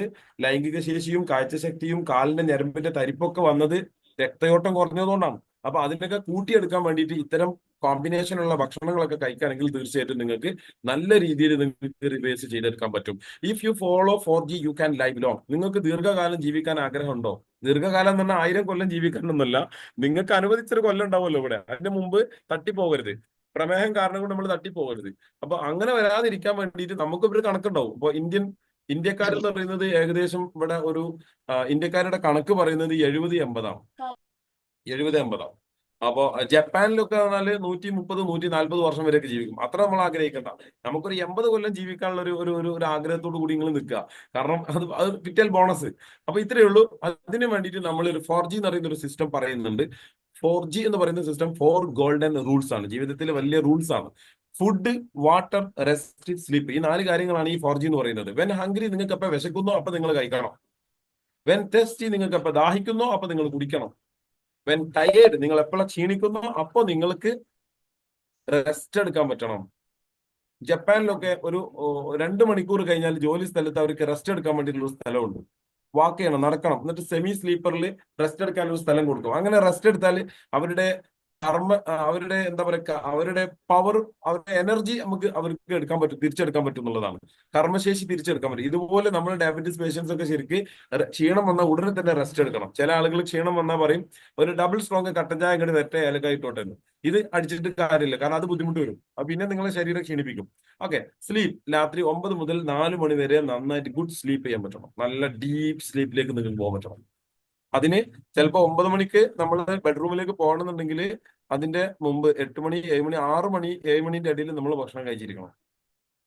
ചില ആളുകൾ പറയും അതൊന്നും ഇപ്പൊ നടക്കുന്ന കാര്യമല്ല, 9 മണിക്ക് ഞങ്ങളെ പേര് ചോറിന്റെ വെള്ളത്തിൽ, എന്നിട്ട് 11 മണിക്കാണ് കിടക്കല്. ഇങ്ങനത്തെ ആൾക്കാരുണ്ടാവും. അപ്പോ ആ സമയത്ത് നമ്മൾ രോഗിയാണെന്നുള്ള ഒരു ബോധം നമുക്ക് വേണം. നമ്മൾക്ക് ഈ ഒരു ഭൂമിയിൽ നമ്മളെ കുട്ടികളോടൊപ്പം കുടുംബത്തോടൊപ്പം കുറെ കാലം നിൽക്കണം ആഗ്രഹം ഉണ്ടെങ്കിൽ ഇതൊക്കെ ചെയ്യേണ്ടി വരും. ഓക്കെ. അതല്ലെങ്കിൽ നമ്മൾ ഈ പണിയൊന്നും ചെയ്യണ്ട, ഒന്നും ചെയ്യാതെ അവിടെ ഇരുന്നാൽ മതി. ഒരു 4-5 കൊല്ലം കൂടി തീരുമാനമാവും. ഓക്കെ. അപ്പോൾ 9 മണി മുതൽ 4 മണി വരെ ഗുഡ് സ്ലീപ്പ് ചെയ്യണം. 4 മണിക്ക് എഴുന്നേറ്റ് ഉടനെ തന്നെ യോഗ, എക്സസൈസ് പോലത്തെ ശരീരത്തിന് ആവശ്യമുള്ള 1 മണിക്കൂർ ബോഡി എക്സസൈസ് നിർബന്ധമായിട്ടും ചെയ്തിരിക്കണം. ഇങ്ങനെ ഉണ്ടെങ്കിൽ തീർച്ചയായിട്ടും അങ്ങനെയൊക്കെ ചെയ്യുന്ന സമയത്തും നമുക്ക് രോഗങ്ങളുണ്ട്. അലോപ്പതി ഉണ്ട്, ഹോമിയോപ്പതി ഉണ്ട്, നാച്ചുറോപ്പതി ഉണ്ട്, ആയുർവേദം, പല ഗുളികകൾ കഴിക്കുന്ന ആൾക്കാരുണ്ടാവും, പല ട്രീറ്റ്മെന്റ് ചെയ്യുന്നവരുണ്ടാകും. പക്ഷെ അവർക്ക് വേണ്ടിയിട്ട് ഒരു സന്തോഷ വാർത്ത ഞാൻ അറിയിക്കട്ടെ. നിങ്ങൾക്ക് വേണ്ടിയിട്ട് ഒരു പ്രീമിയം പ്രോഡക്റ്റിനെയാണ് ഞാൻ ഇവിടെ പരിചയപ്പെടുത്താൻ ആഗ്രഹിക്കുന്നത്. ആ പ്രീമിയം പ്രോഡക്റ്റ് എന്ന് പറയുമ്പോൾ നിങ്ങൾ എല്ലാവരും മനസ്സിലാക്കുക, ആ പ്രീമിയം പ്രോഡക്റ്റ് എന്ന് പറയുമ്പോൾ എന്തായിരിക്കും ആ പ്രീമിയം പ്രോഡക്റ്റ്? എല്ലാവർക്കും സുപരിചിതമായിട്ടുള്ള 2015 അവൈലബിൾ ആയിട്ടുള്ള കോഫിയാണ്, ദാറ്റ് ഈസ് ഐ കോഫി എന്ന് പറയുന്ന പ്രോഡക്റ്റ്. ബ്ലാക്ക് ആൻഡ് ക്രീമർ 2 വേരിയന്റുകളായിട്ടാണ് Indus Viva company I coffee നമുക്ക് പരിചയപ്പെടുത്തുന്നത്. ഇവിടെ നിങ്ങൾ മനസ്സിലാക്കേണ്ട കാര്യം, രാവിലെ നമ്മൾ കഴിക്കുന്ന കണ്ണൻ ദേവൻ AVT എന്തൊക്കെ ചായ ഉണ്ടോ, ഏത് ചായ ഉണ്ടോ, ആ ചായയൊക്കെ നിങ്ങൾ മാറ്റി വെക്കുക. ചായന്റെ കമ്പനിയോട് എനിക്ക് എതിർപ്പൊന്നുമില്ല, അതൊന്നും ഇങ്ങോട്ട് മാറ്റി വെക്കുക. അതിന്റെ പകരമായിട്ട് നാളെ രാവിലെ തന്നെ ഐ കോഫി എന്ന് പറയുന്ന ഈ കോഫി നിങ്ങൾ കഴിച്ചു നോക്കുക. അതിന്റെ ഒരു ബെസ്റ്റ് റിസൾട്ട് നിങ്ങൾക്ക് സ്പോട്ടിൽ നിങ്ങൾക്ക് കാണാൻ പറ്റും. ഒരു വല്ലാത്ത ഒരു ഉന്മേഷമാണ്. കാരണം ഞാൻ രാവിലെ കഴിക്കുന്നതാണ്. ഞങ്ങൾ എവിടെ പോവുകയാണെങ്കിലും പാക്കറ്റൊക്കെ നിങ്ങളെ പോക്കറ്റിൽ ഉണ്ടാവും, എന്നിട്ട് ഞങ്ങൾ കഴിക്കുന്നതാണ്. കാരണം അത്രയും എനർജറ്റിക് ആയിട്ടുള്ള ഒരു കോഫിയാണ്. ഡയബറ്റീസ് ഉള്ള ആൾക്കാർക്ക് കഴിക്കാം, ഇല്ലാത്ത ആൾക്കാർക്ക് കഴിക്കാം. ഡയബറ്റീസ് വരാൻ സാധ്യതയുള്ള പ്രീ ഡയബറ്റിക് സ്റ്റേജിലുള്ള 98% ആൾക്കാരുണ്ട്, അവർക്ക് പോലും കഴിക്കാൻ പറ്റുന്ന ഒരു പ്രോഡക്റ്റ് ആണ് ദാറ്റ് ഈസ് ഐ കോഫി എന്ന് പറയുന്ന പ്രോഡക്റ്റ്. ഇനി ഞാനൊരു കാര്യം, വളരെ സയന്റിഫിക്കൽ ആയിട്ടുള്ള ഒരു കാര്യം സംസാരിക്കാൻ ആഗ്രഹിക്കുകയാണ്. നിങ്ങൾ വളരെ ശ്രദ്ധിച്ച് സംസാരിക്കണം. കാരണം ഐ കോഫി എന്ന് പറയുന്നത് ഡയബറ്റീസ് ഉള്ള ആൾക്കാർക്കും ഇല്ലാത്ത ആൾക്കാർക്കും വരാൻ സാധ്യതയുള്ള ആൾക്കാർക്കും കഴിക്കാന്ന് പറഞ്ഞു. നമ്മൾ ഒരു ഡയബറ്റീസ് വന്നു കഴിഞ്ഞാൽ ഡോക്ടറെ അടുത്ത്, MBBS ഡോക്ടറിന്റെ അടുത്ത് പോയി കഴിഞ്ഞാൽ സാറ് നമ്മളെ പൾസ് നോക്കി പരിശോധന നടത്തി, നമ്മളെ ബ്ലഡ് ടെസ്റ്റ് ഒക്കെ എടുത്തതിന് ശേഷം, HbA1c ടെസ്റ്റ് ഒക്കെ എടുത്തതിന് ശേഷം നമ്മൾക്ക് ഷുഗർ നോർമൽ ആണെങ്കിൽ അദ്ദേഹം ഗുളിക എഴുതൂല. നിങ്ങൾ പോയിക്കോ, വീട്ടിൽ പോയിക്കോ, മരുന്നിന്റെ ആവശ്യമില്ല, ചെറിയ എക്സസൈസ് ചെയ്താൽ മതി, ഒരു എന്തെങ്കിലുമൊക്കെ ഒരു കാണിച്ചു തരും, ഇത്രേ ചെയ്യേണ്ടേ ഉള്ളൂ. പക്ഷെ അദ്ദേഹം എന്തുകൊണ്ടാണ് ഗുളിക എഴുതാത്തത്? ഞാൻ ഓപ്പൺ ആയിട്ട് ചോദിക്കാം. അപ്പൊ അവിടെ ഗുളിക എഴുതാത്തതിന്റെ കാര്യം എന്താണെന്ന് വെച്ചാൽ, ഹൈപ്പർ ഗ്ലൈസീമിയ എന്ന് പറയുന്ന ഒരു അസുഖമുണ്ട്. ഇത് മരുന്ന് കഴിച്ചാൽ വരുന്ന അസുഖമാണ്. ഹലോ, എല്ലാവരും ശ്രദ്ധിക്കണം, മരുന്ന് കഴിച്ചാൽ വരുന്ന അസുഖമാണ്. കാരണം ഡയബറ്റീസ് നോർമലായി നിൽക്കുന്ന ഒരാള് ഡയബറ്റീസിന്റെ ഗുളിക കുടിച്ചു കഴിഞ്ഞാൽ എന്താ സംഭവിക്കുക? ഈ ഗുളികയുടെ ആകെയുള്ള ജോലി എന്ന് പറഞ്ഞാല്, ഗുളിക 5 മിനിറ്റ് കൊണ്ട് പണിയെടുക്കും. ഗുളിക നമ്മൾ വായിലൂടെ ഇട്ട് അന്നനാളം വഴി ഹൈഡ്രോക്ലോറിക് ആസിഡ് ഉള്ള ആ ആസിഡിലേക്ക് എത്തിക്കഴിഞ്ഞാൽ മൂപ്പര് പണി തുടങ്ങും. എന്താ പണി? 5 മിനിറ്റ് കൊണ്ട് പണി തുടങ്ങും. ആ പണി ചെറുകുടലിലെത്തി, വൻകുടലിലെത്തി, വൻകുടലിൽ നിന്ന് അത് നേരെ സ്പ്ലീന് വഴി അത് ബ്ലഡിലേക്ക് എത്തിക്കഴിഞ്ഞാൽ ബ്ലഡിൽ നിന്ന് പണി തുടങ്ങും. എന്താ പണി? ബ്ലഡിലുള്ള പഞ്ചസാരന്റെ അളവിനെ കുറച്ച് കാണിക്കും. ഇയാളെ ജോലി ഇതാണ്, കുറച്ച് കാണിക്കുക. ആ കുറച്ച് കാണിക്കുന്നത് ഒരു കുഴപ്പമില്ലാത്ത അസുഖമില്ലാത്ത ആളാണെങ്കിൽ ഇത് കുറയും, കുറയും. 90-ന്റെ താഴത്തേക്ക് 60, 70, 80, 50-ലേക്ക് എത്തും. ആ സമയത്ത് ഹൈപ്പർ ഗ്ലൈസീമിയ അസുഖം വരും, സോഡിയത്തിന്റെ കുറവ് വരും. ആ സമയത്ത് ശരീരം കുഴഞ്ഞു പോകാനും മരിക്കാനും സാധ്യതയുണ്ട്. അതുകൊണ്ടാണ് ആ ഡോക്ടർ നിങ്ങൾക്ക് മരുന്ന് എഴുതി തരാറ്. ഇന്ന് ഇതേ സാധനം 10 കൊല്ലമായിട്ട് ഒരാൾക്കും ഒരു സൈഡ് എഫക്റ്റ് വന്നിട്ടില്ല ഐ കോഫി കുടിച്ചിട്ട്. അതാണ് നിങ്ങൾ മനസ്സിലാക്കേണ്ടത്. അവിടെ എന്തുകൊണ്ട് ഡയബറ്റീസ് ഉള്ള ആൾക്കാർ, എന്റെ വീട്ടിൽ ഉള്ള ആൾക്കാരുണ്ട്, ഇല്ലാത്ത ആൾക്കാരുണ്ട്, എല്ലാവരും ഒരുമിച്ച് കഴിക്കുന്ന ചായ കുടിക്കുന്ന പോലെ കുടിക്കും. ഇപ്പൊ ശിവദാസൻ സാർ കൂടി ഇരിക്കുന്നുണ്ട്, അവരൊക്കെ സ്ഥിരമായിട്ട് കുടിക്കുന്ന ആൾക്കാരാണ്. അപ്പൊ ഇവിടെ നിങ്ങൾ മനസ്സിലാക്കേണ്ട കാര്യം, ഈ ഒരു പ്രോഡക്റ്റ് കഴിക്കുന്ന സമയത്ത് എന്തുകൊണ്ട് നമ്മളുടെ ഡയബറ്റീസിനെ കുറഞ്ഞിട്ട് ഹൈപ്പർ ഗ്ലൈസീമിയയിലേക്ക് പോകുന്നില്ല, റിസൾട്ട് എന്ന് പറയുന്നത്. അതാണ് ഇതിന്റെ പവർ എന്ന് പറയുന്നത്. ഇനി നിങ്ങൾ മനസ്സിലാക്കേണ്ടത് ദാറ്റ് ഈസ് ഐ കോഫി എന്ന് പറയുന്നത്. നമ്മൾ അതിലേക്ക് കടക്കാം. ഐ കോഫിയുടെ പ്രത്യേകത സലേഷ്യ റെട്ടിക്കുലേറ്റ എന്ന് പറയുന്ന ഒരു പദാർത്ഥമാണ് ഇതിൽ അടങ്ങിയിരിക്കുന്നത്. ഏകനായകം എന്ന് വിളിക്കും, സപ്തരംഗ എന്നും ഇതിന് വിളിക്കും. Main ingredient of I coffee. I കോഫിയിൽ ഏറ്റവും പ്രധാനപ്പെട്ട ഒന്നാണ് സലേഷ്യ റെട്ടിക്കുലേറ്റ. ഇത് ഇന്ത്യയിലാണ് ഏറ്റവും കൂടുതൽ കാണപ്പെടുന്നത്. സലേഷ്യ റെട്ടിക്കുലേറ്റ എന്താണെന്നുള്ളത് പറയാം. സാൽസിറ്റാൾ blended with superior quality coffee beans sourced from Coorg region of Karnataka. കർണാടകയിലെ കൂർഗ് പ്രദേശത്ത് നിന്ന് എടുക്കുന്ന ഒരു പ്രത്യേക തരം കോഫി ബീനാണ് നമ്മുടെ കമ്പനി ഇതിൽ ഉപയോഗിച്ചിട്ടുള്ളത്. അറേബിക്ക കോഫി എന്നാണ് ഇതിന് പറയുക. എക്സ്പോർട്ടിംഗ് ക്വാളിറ്റി ഉള്ള പ്രോഡക്റ്റ് ആണ്. അപ്പൊ ഈ പ്രോഡക്റ്റിന്റെ കൂടെ പിന്നെ എന്താ ചേർത്തിരിക്കുന്നത്? സാൽസിറ്റാൾ ബ്ലെൻഡ് ചെയ്തിട്ടുണ്ട്, ചേർത്തിട്ടുണ്ട്. ഈ സാൽസിറ്റാൾ ബ്ലെൻഡ് എന്താണ്? സാൽസിറ്റാൾ എന്ന് അറിയണം നമുക്ക്. വാട്ട് ഈസ് സാൽസിറ്റാൾ? ഇതൊരു പാറ്റന്റ് ആണ്, കമ്പനിയുടെ ഒരു സ്വകാര്യ അഹങ്കാരം എന്നൊക്കെ പറഞ്ഞ പോലെ ഒരു പരിവാരം. ആർക്കും ഇത് കിട്ടില്ല, നമ്മളെ കമ്പനിക്ക് ഉള്ളൂ. ഇതിന്റെ പ്രത്യേകത ഇത്രയേ ഉള്ളൂ. സാൽസിറ്റാൾ extracted from the roots of സലേഷ്യ റെട്ടിക്കുലേറ്റ. ഏകനായകത്തിന്റെ വേരിൽ നിന്ന് മാറ്റിയെടുത്തിട്ടുള്ള ഒരു എക്സ്ട്രാക്ട് ആണിത്. അതിന്റെ ഒരു മോളിക്യൂൾ ആണിത്. ഇതിന്റെ പ്രത്യേകത പറയുന്നത് വിച്ച് ഈസ് ഡോക്യുമെന്റഡ് ഏകനായക സപ്തരംഗ ഇൻ ചരക സംഹിത. ചരക സംഹിത എന്ന് പറയുന്ന ആയുർവേദത്തിന്റെ പുസ്തകം 3000 വർഷങ്ങൾക്ക് മുമ്പുള്ള ചരക മഹർഷി എഴുതി വെച്ച കാര്യമാണിത്. അദ്ദേഹം പറയുന്നുണ്ട്, അതിന്റെ ഫൗണ്ടറാണ് ചരക സംഹിതയിലുള്ള ചരക മഹർഷിമാര്. അപ്പൊ ഇവര് ഇത്രയും വർഷങ്ങൾക്ക് മുമ്പ് ഈ രോഗം ഉണ്ടായിരുന്നു. ഇതിനെ മധുമേഹ എന്നാണ് വിളിക്കുക. മധുമേഹക്ക് അത്യുത്തമം ഏകനായകത്തിന്റെ പേര് തിളപ്പിച്ച വെള്ളം കുടിക്കലാണ്. വേറൊരു ശാസ്ത്രീയമായിട്ടുള്ള കണ്ടുപിടുത്തം പോലും ഇല്ല. 100 വർഷമായിട്ടുള്ളൂ ഇവിടെ ശാസ്ത്രം വന്നിട്ട്. അപ്പൊ 100 വർഷത്തിന് ശേഷം ശാസ്ത്രം വളരെയധികം ഡെവലപ്പ് ചെയ്തു. അതിന്റെ ഭാഗമായിട്ട് ഇന്ന് ഏറ്റവും കൂടുതൽ റേഡിയന്റ് റിസർച്ച് എന്ന് പറയുന്ന ഗ്രൂപ്പ് ഇന്ന് റിസർച്ച് ചെയ്ത് റിസർച്ചിന്റെ പിന്നില് ഇന്ന് ആയുർവേദത്തിന്റെ കണ്ടന്റും വെച്ചുകൊണ്ടാണ് ഇന്ന് ഒരു അഡ്വാൻസ്ഡ് ആയുർവേദ എന്ന് പറയുന്ന ഒരു പ്രോഡക്റ്റ് ആണ് ഇൻഡസ്വാ കമ്പനി പരിചയപ്പെടുത്തിയത്. അതാണ് നമ്മൾ പരിചയപ്പെടുത്തുന്ന ഐ കോഫി എന്ന് പറയുന്ന പ്രോഡക്റ്റ്. ഇതിൽ നിങ്ങൾക്ക് കാണാൻ പറ്റും റിവേഴ്സ് ഡയബറ്റീസ്. ഇതുകൊണ്ട് ഡയബറ്റീസിനെ പിന്നിലേക്ക് വലിക്കാൻ പറ്റും, തീർച്ചയായിട്ടും വലിക്കാൻ പറ്റും. 120 ദിവസം കണ്ടിന്യൂസ് ആയിട്ട് നിങ്ങൾ രാവിലെയും രാത്രിയും ഭക്ഷണത്തിന്റെ അരമണിക്കൂർ മുമ്പ് ഗുളിക കുടിക്കുന്ന പോലെ കോഫി കുടിക്കാൻ ഉപയോഗിക്കാൻ പറ്റുകയാണെങ്കിൽ തീർച്ചയായിട്ടും ഡയബറ്റീസിനെ റിവേഴ്സ് ചെയ്യാൻ പറ്റും. പിന്നെ 3 കാര്യങ്ങൾ ശ്രദ്ധിക്കണം. നേരത്തെ പറഞ്ഞ ഉറക്കം കൺട്രോൾ ചെയ്യണം, ഭക്ഷണം കൺട്രോൾ ചെയ്യണം, ദേഷ്യം കൺട്രോൾ ചെയ്യണം. ദേഷ്യം വരാൻ പാടില്ല. ദേഷ്യം വന്നാൽ നമ്മൾ ഉണ്ടാൻ പാടില്ല. ദേഷ്യം വന്നാൽ പിന്നെ ഷുഗർ അടിച്ച് കയറും. കൂടുതൽ നല്ല എരിവുള്ള സ്പൈസി ആയിട്ടുള്ള ഭക്ഷണങ്ങളൊക്കെ ഒഴിവാക്കുക. സ്പൈസി ഭക്ഷണങ്ങൾ കഴിച്ചാൽ ദേഷ്യം ഒരു ഉറപ്പാണ്. ദേഷ്യം വന്നാൽ പ്രമേഹം കൂടും. പ്രമേഹം കൂടെ പിന്നെ നമുക്ക് പണി കിട്ടും. അപ്പോൾ ശ്രദ്ധിക്കുക, കോഫി നമ്മൾ ഇതിന്റെ കൂടെ നമ്മൾ ഉപയോഗിക്കുക എന്നുള്ളത്. Other ingredient of I coffee. I കോഫിയുടെ കൂടെ മറ്റു എന്തൊക്കെയാണ് ഇൻഗ്രീഡിയൻസ്? നേരത്തെ പറഞ്ഞ ഏകനായകവും കോഫിയും മിക്സ് ചെയ്തു. ഓക്കെ, അതിന്റെ കൂടെ പിന്നെ വരുന്നത് നമുക്ക് കാപ്പി കാച്ചു എന്ന് പറയുന്ന ഒരു ഇൻഗ്രീഡിയന്റ് ആണ്. മലയാളികൾക്ക് മനസ്സിലാവാൻ പറയാം, നായ്ക്കുരിന്റെ പരിപ്പാണ് ഈ കാണുന്നത്. ഇതിന്റെ ഒരു എക്സ്ട്രാക്ട് എടുത്തിട്ടുണ്ട്. ആ ഒരു എക്സ്ട്രാക്ട് ആണ് ഇതിൽ ചേർത്തിരിക്കുന്നത്. ഭയങ്കര പവർഫുൾ ആണ്. മനുഷ്യന്റെ ശരീരത്തിന്റെ ഒരുപാട് ഭാഗങ്ങൾ നിയന്ത്രിക്കുന്നുണ്ട്. മനുഷ്യന്റെ ശരീരത്തിന്റെ ഇൻസുലിൻ പ്രൊഡക്ഷനെ സഹായിക്കുന്നുണ്ട്, ശരീരത്തിന്റെ സ്കിന്നിനെ സ്മൂത്ത് ആക്കാൻ സഹായിക്കുന്നുണ്ട്, ലൈംഗിക ശേഷി ശക്തിപ്പെടുത്താൻ സഹായിക്കുന്നുണ്ട്. ഒരുപാട് ഗുണങ്ങൾ ഇതിനെ കൊണ്ടുണ്ട്. ഓക്കെ, അപ്പോൾ അതുപോലെ തന്നെ ഈ 2 ഇൻഗ്രീഡിയന്റ് ആണ് പ്രധാനമായിട്ട് ചേർത്ത്. ഇനി എന്താണ് കോഫിയിൽ സംഭവിക്കാൻ പോകുന്നത്? Processing of coffee beans in I coffee സംഭവിക്കാൻ പോകുന്നത് നിങ്ങൾ ശ്രദ്ധിച്ച് കാണും. Slow roasting at 40 degrees, 40 degree സെൽഷ്യസിൽ ഇതിനെ റോസ്റ്റ് ചെയ്യുന്നുണ്ട്. ആ റോസ്റ്റ് ചെയ്തതിനു ശേഷം കഫീൻ കണ്ടന്റിനെ ഒഴിവാക്കാൻ വേണ്ടിയിട്ടാണ് ഈ പണി ചെയ്യുന്നത്. ഇല്ലെങ്കിൽ കഫീൻ കൂടുതലുണ്ടെങ്കിൽ പ്രമേഹ രോഗികൾക്കും മറ്റു രോഗികൾക്കും ബുദ്ധിമുട്ടുണ്ടാക്കും. ഹൃദ്രോഗം വരെ ഉണ്ടാകാൻ സാധ്യതയുണ്ട് കഫീൻ കൂടുതൽ കഴിച്ചാൽ. അപ്പൊ നമ്മുടെ കമ്പനി കഫീനെ ഇതിൽ നിന്ന് ഒഴിവാക്കിയിട്ടുണ്ട്. ആവിയായിട്ട് ഇതിനെ റോസ്റ്റ് ചെയ്യുന്നുണ്ട്, വറുത്തിട്ട് ഒഴിവാക്കിയിട്ടുണ്ട്. ആ സമയത്ത് ഇതിലുള്ള ഏറ്റവും പ്രധാനപ്പെട്ട ഒരു സാധനമുണ്ട്, പോളിഫിനോൾ എന്ന് പറയും. പോളിഫിനോൾസ് അത് നമ്മുടെ ഭക്ഷണത്തിലൊക്കെ ഉള്ളതാണ്. പക്ഷെ കോഫിയിലുണ്ട് പോളിഫിനോൾസ്. അത് നഷ്ടപ്പെടാതെ എടുക്കാൻ വേണ്ടിയിട്ടാണ് 40 ഡിഗ്രി സെൽഷ്യസിൽ ഇതിനെ റോസ്റ്റ് ചെയ്തിട്ടുള്ളത്. വളരെ പവർഫുൾ ആയിട്ട്, വളരെ പോയിന്റ് ചെയ്തിട്ട് കമ്പനി അത്രയും മൈന്യൂട്ട് ആയിട്ടാണ് ഇത് ചെയ്യുന്നത്. അപ്പൊ അത്രയും ഇത് ചെയ്തിട്ടുള്ള കമ്പനി സയന്റിഫിക്കലി ക്ലിനിക്കൽ ട്രയൽസ് നടത്തിയിട്ടുണ്ട്. ഈ ക്ലിനിക്കൽ ട്രയൽസ് ഞാൻ നിങ്ങൾക്കൊന്ന് പറഞ്ഞുതരാം. എന്താണ് ക്ലിനിക്കൽ ട്രയൽസ് എന്ന് പറഞ്ഞാൽ? ഏറ്റവും കൂടുതൽ ആളുകൾ സംശയിക്കുന്നത് ഈ പ്രോഡക്റ്റ് കഴിക്കുന്ന സമയത്ത് നമ്മൾ ഇത് ഉപയോഗിക്കാൻ പറ്റുമോ, നമുക്ക് ഡോക്ടേഴ്സിന്റെ പ്രിഫറൻസ് ഒക്കെ ഉണ്ടോ, അല്ലെങ്കിൽ ലാബ് ടെസ്റ്റ് ഒക്കെ കിട്ടിയിട്ടുണ്ടോ? ഇതിന് കിട്ടിയിട്ടുള്ളത് റാൻഡം ടെസ്റ്റ് ഉണ്ട്. മെഡിക്കൽ ഡിപ്പാർട്ട്മെന്റിൽ വന്നുള്ള ആളുകൾക്ക് അറിയാം റാൻഡം ടെസ്റ്റ്.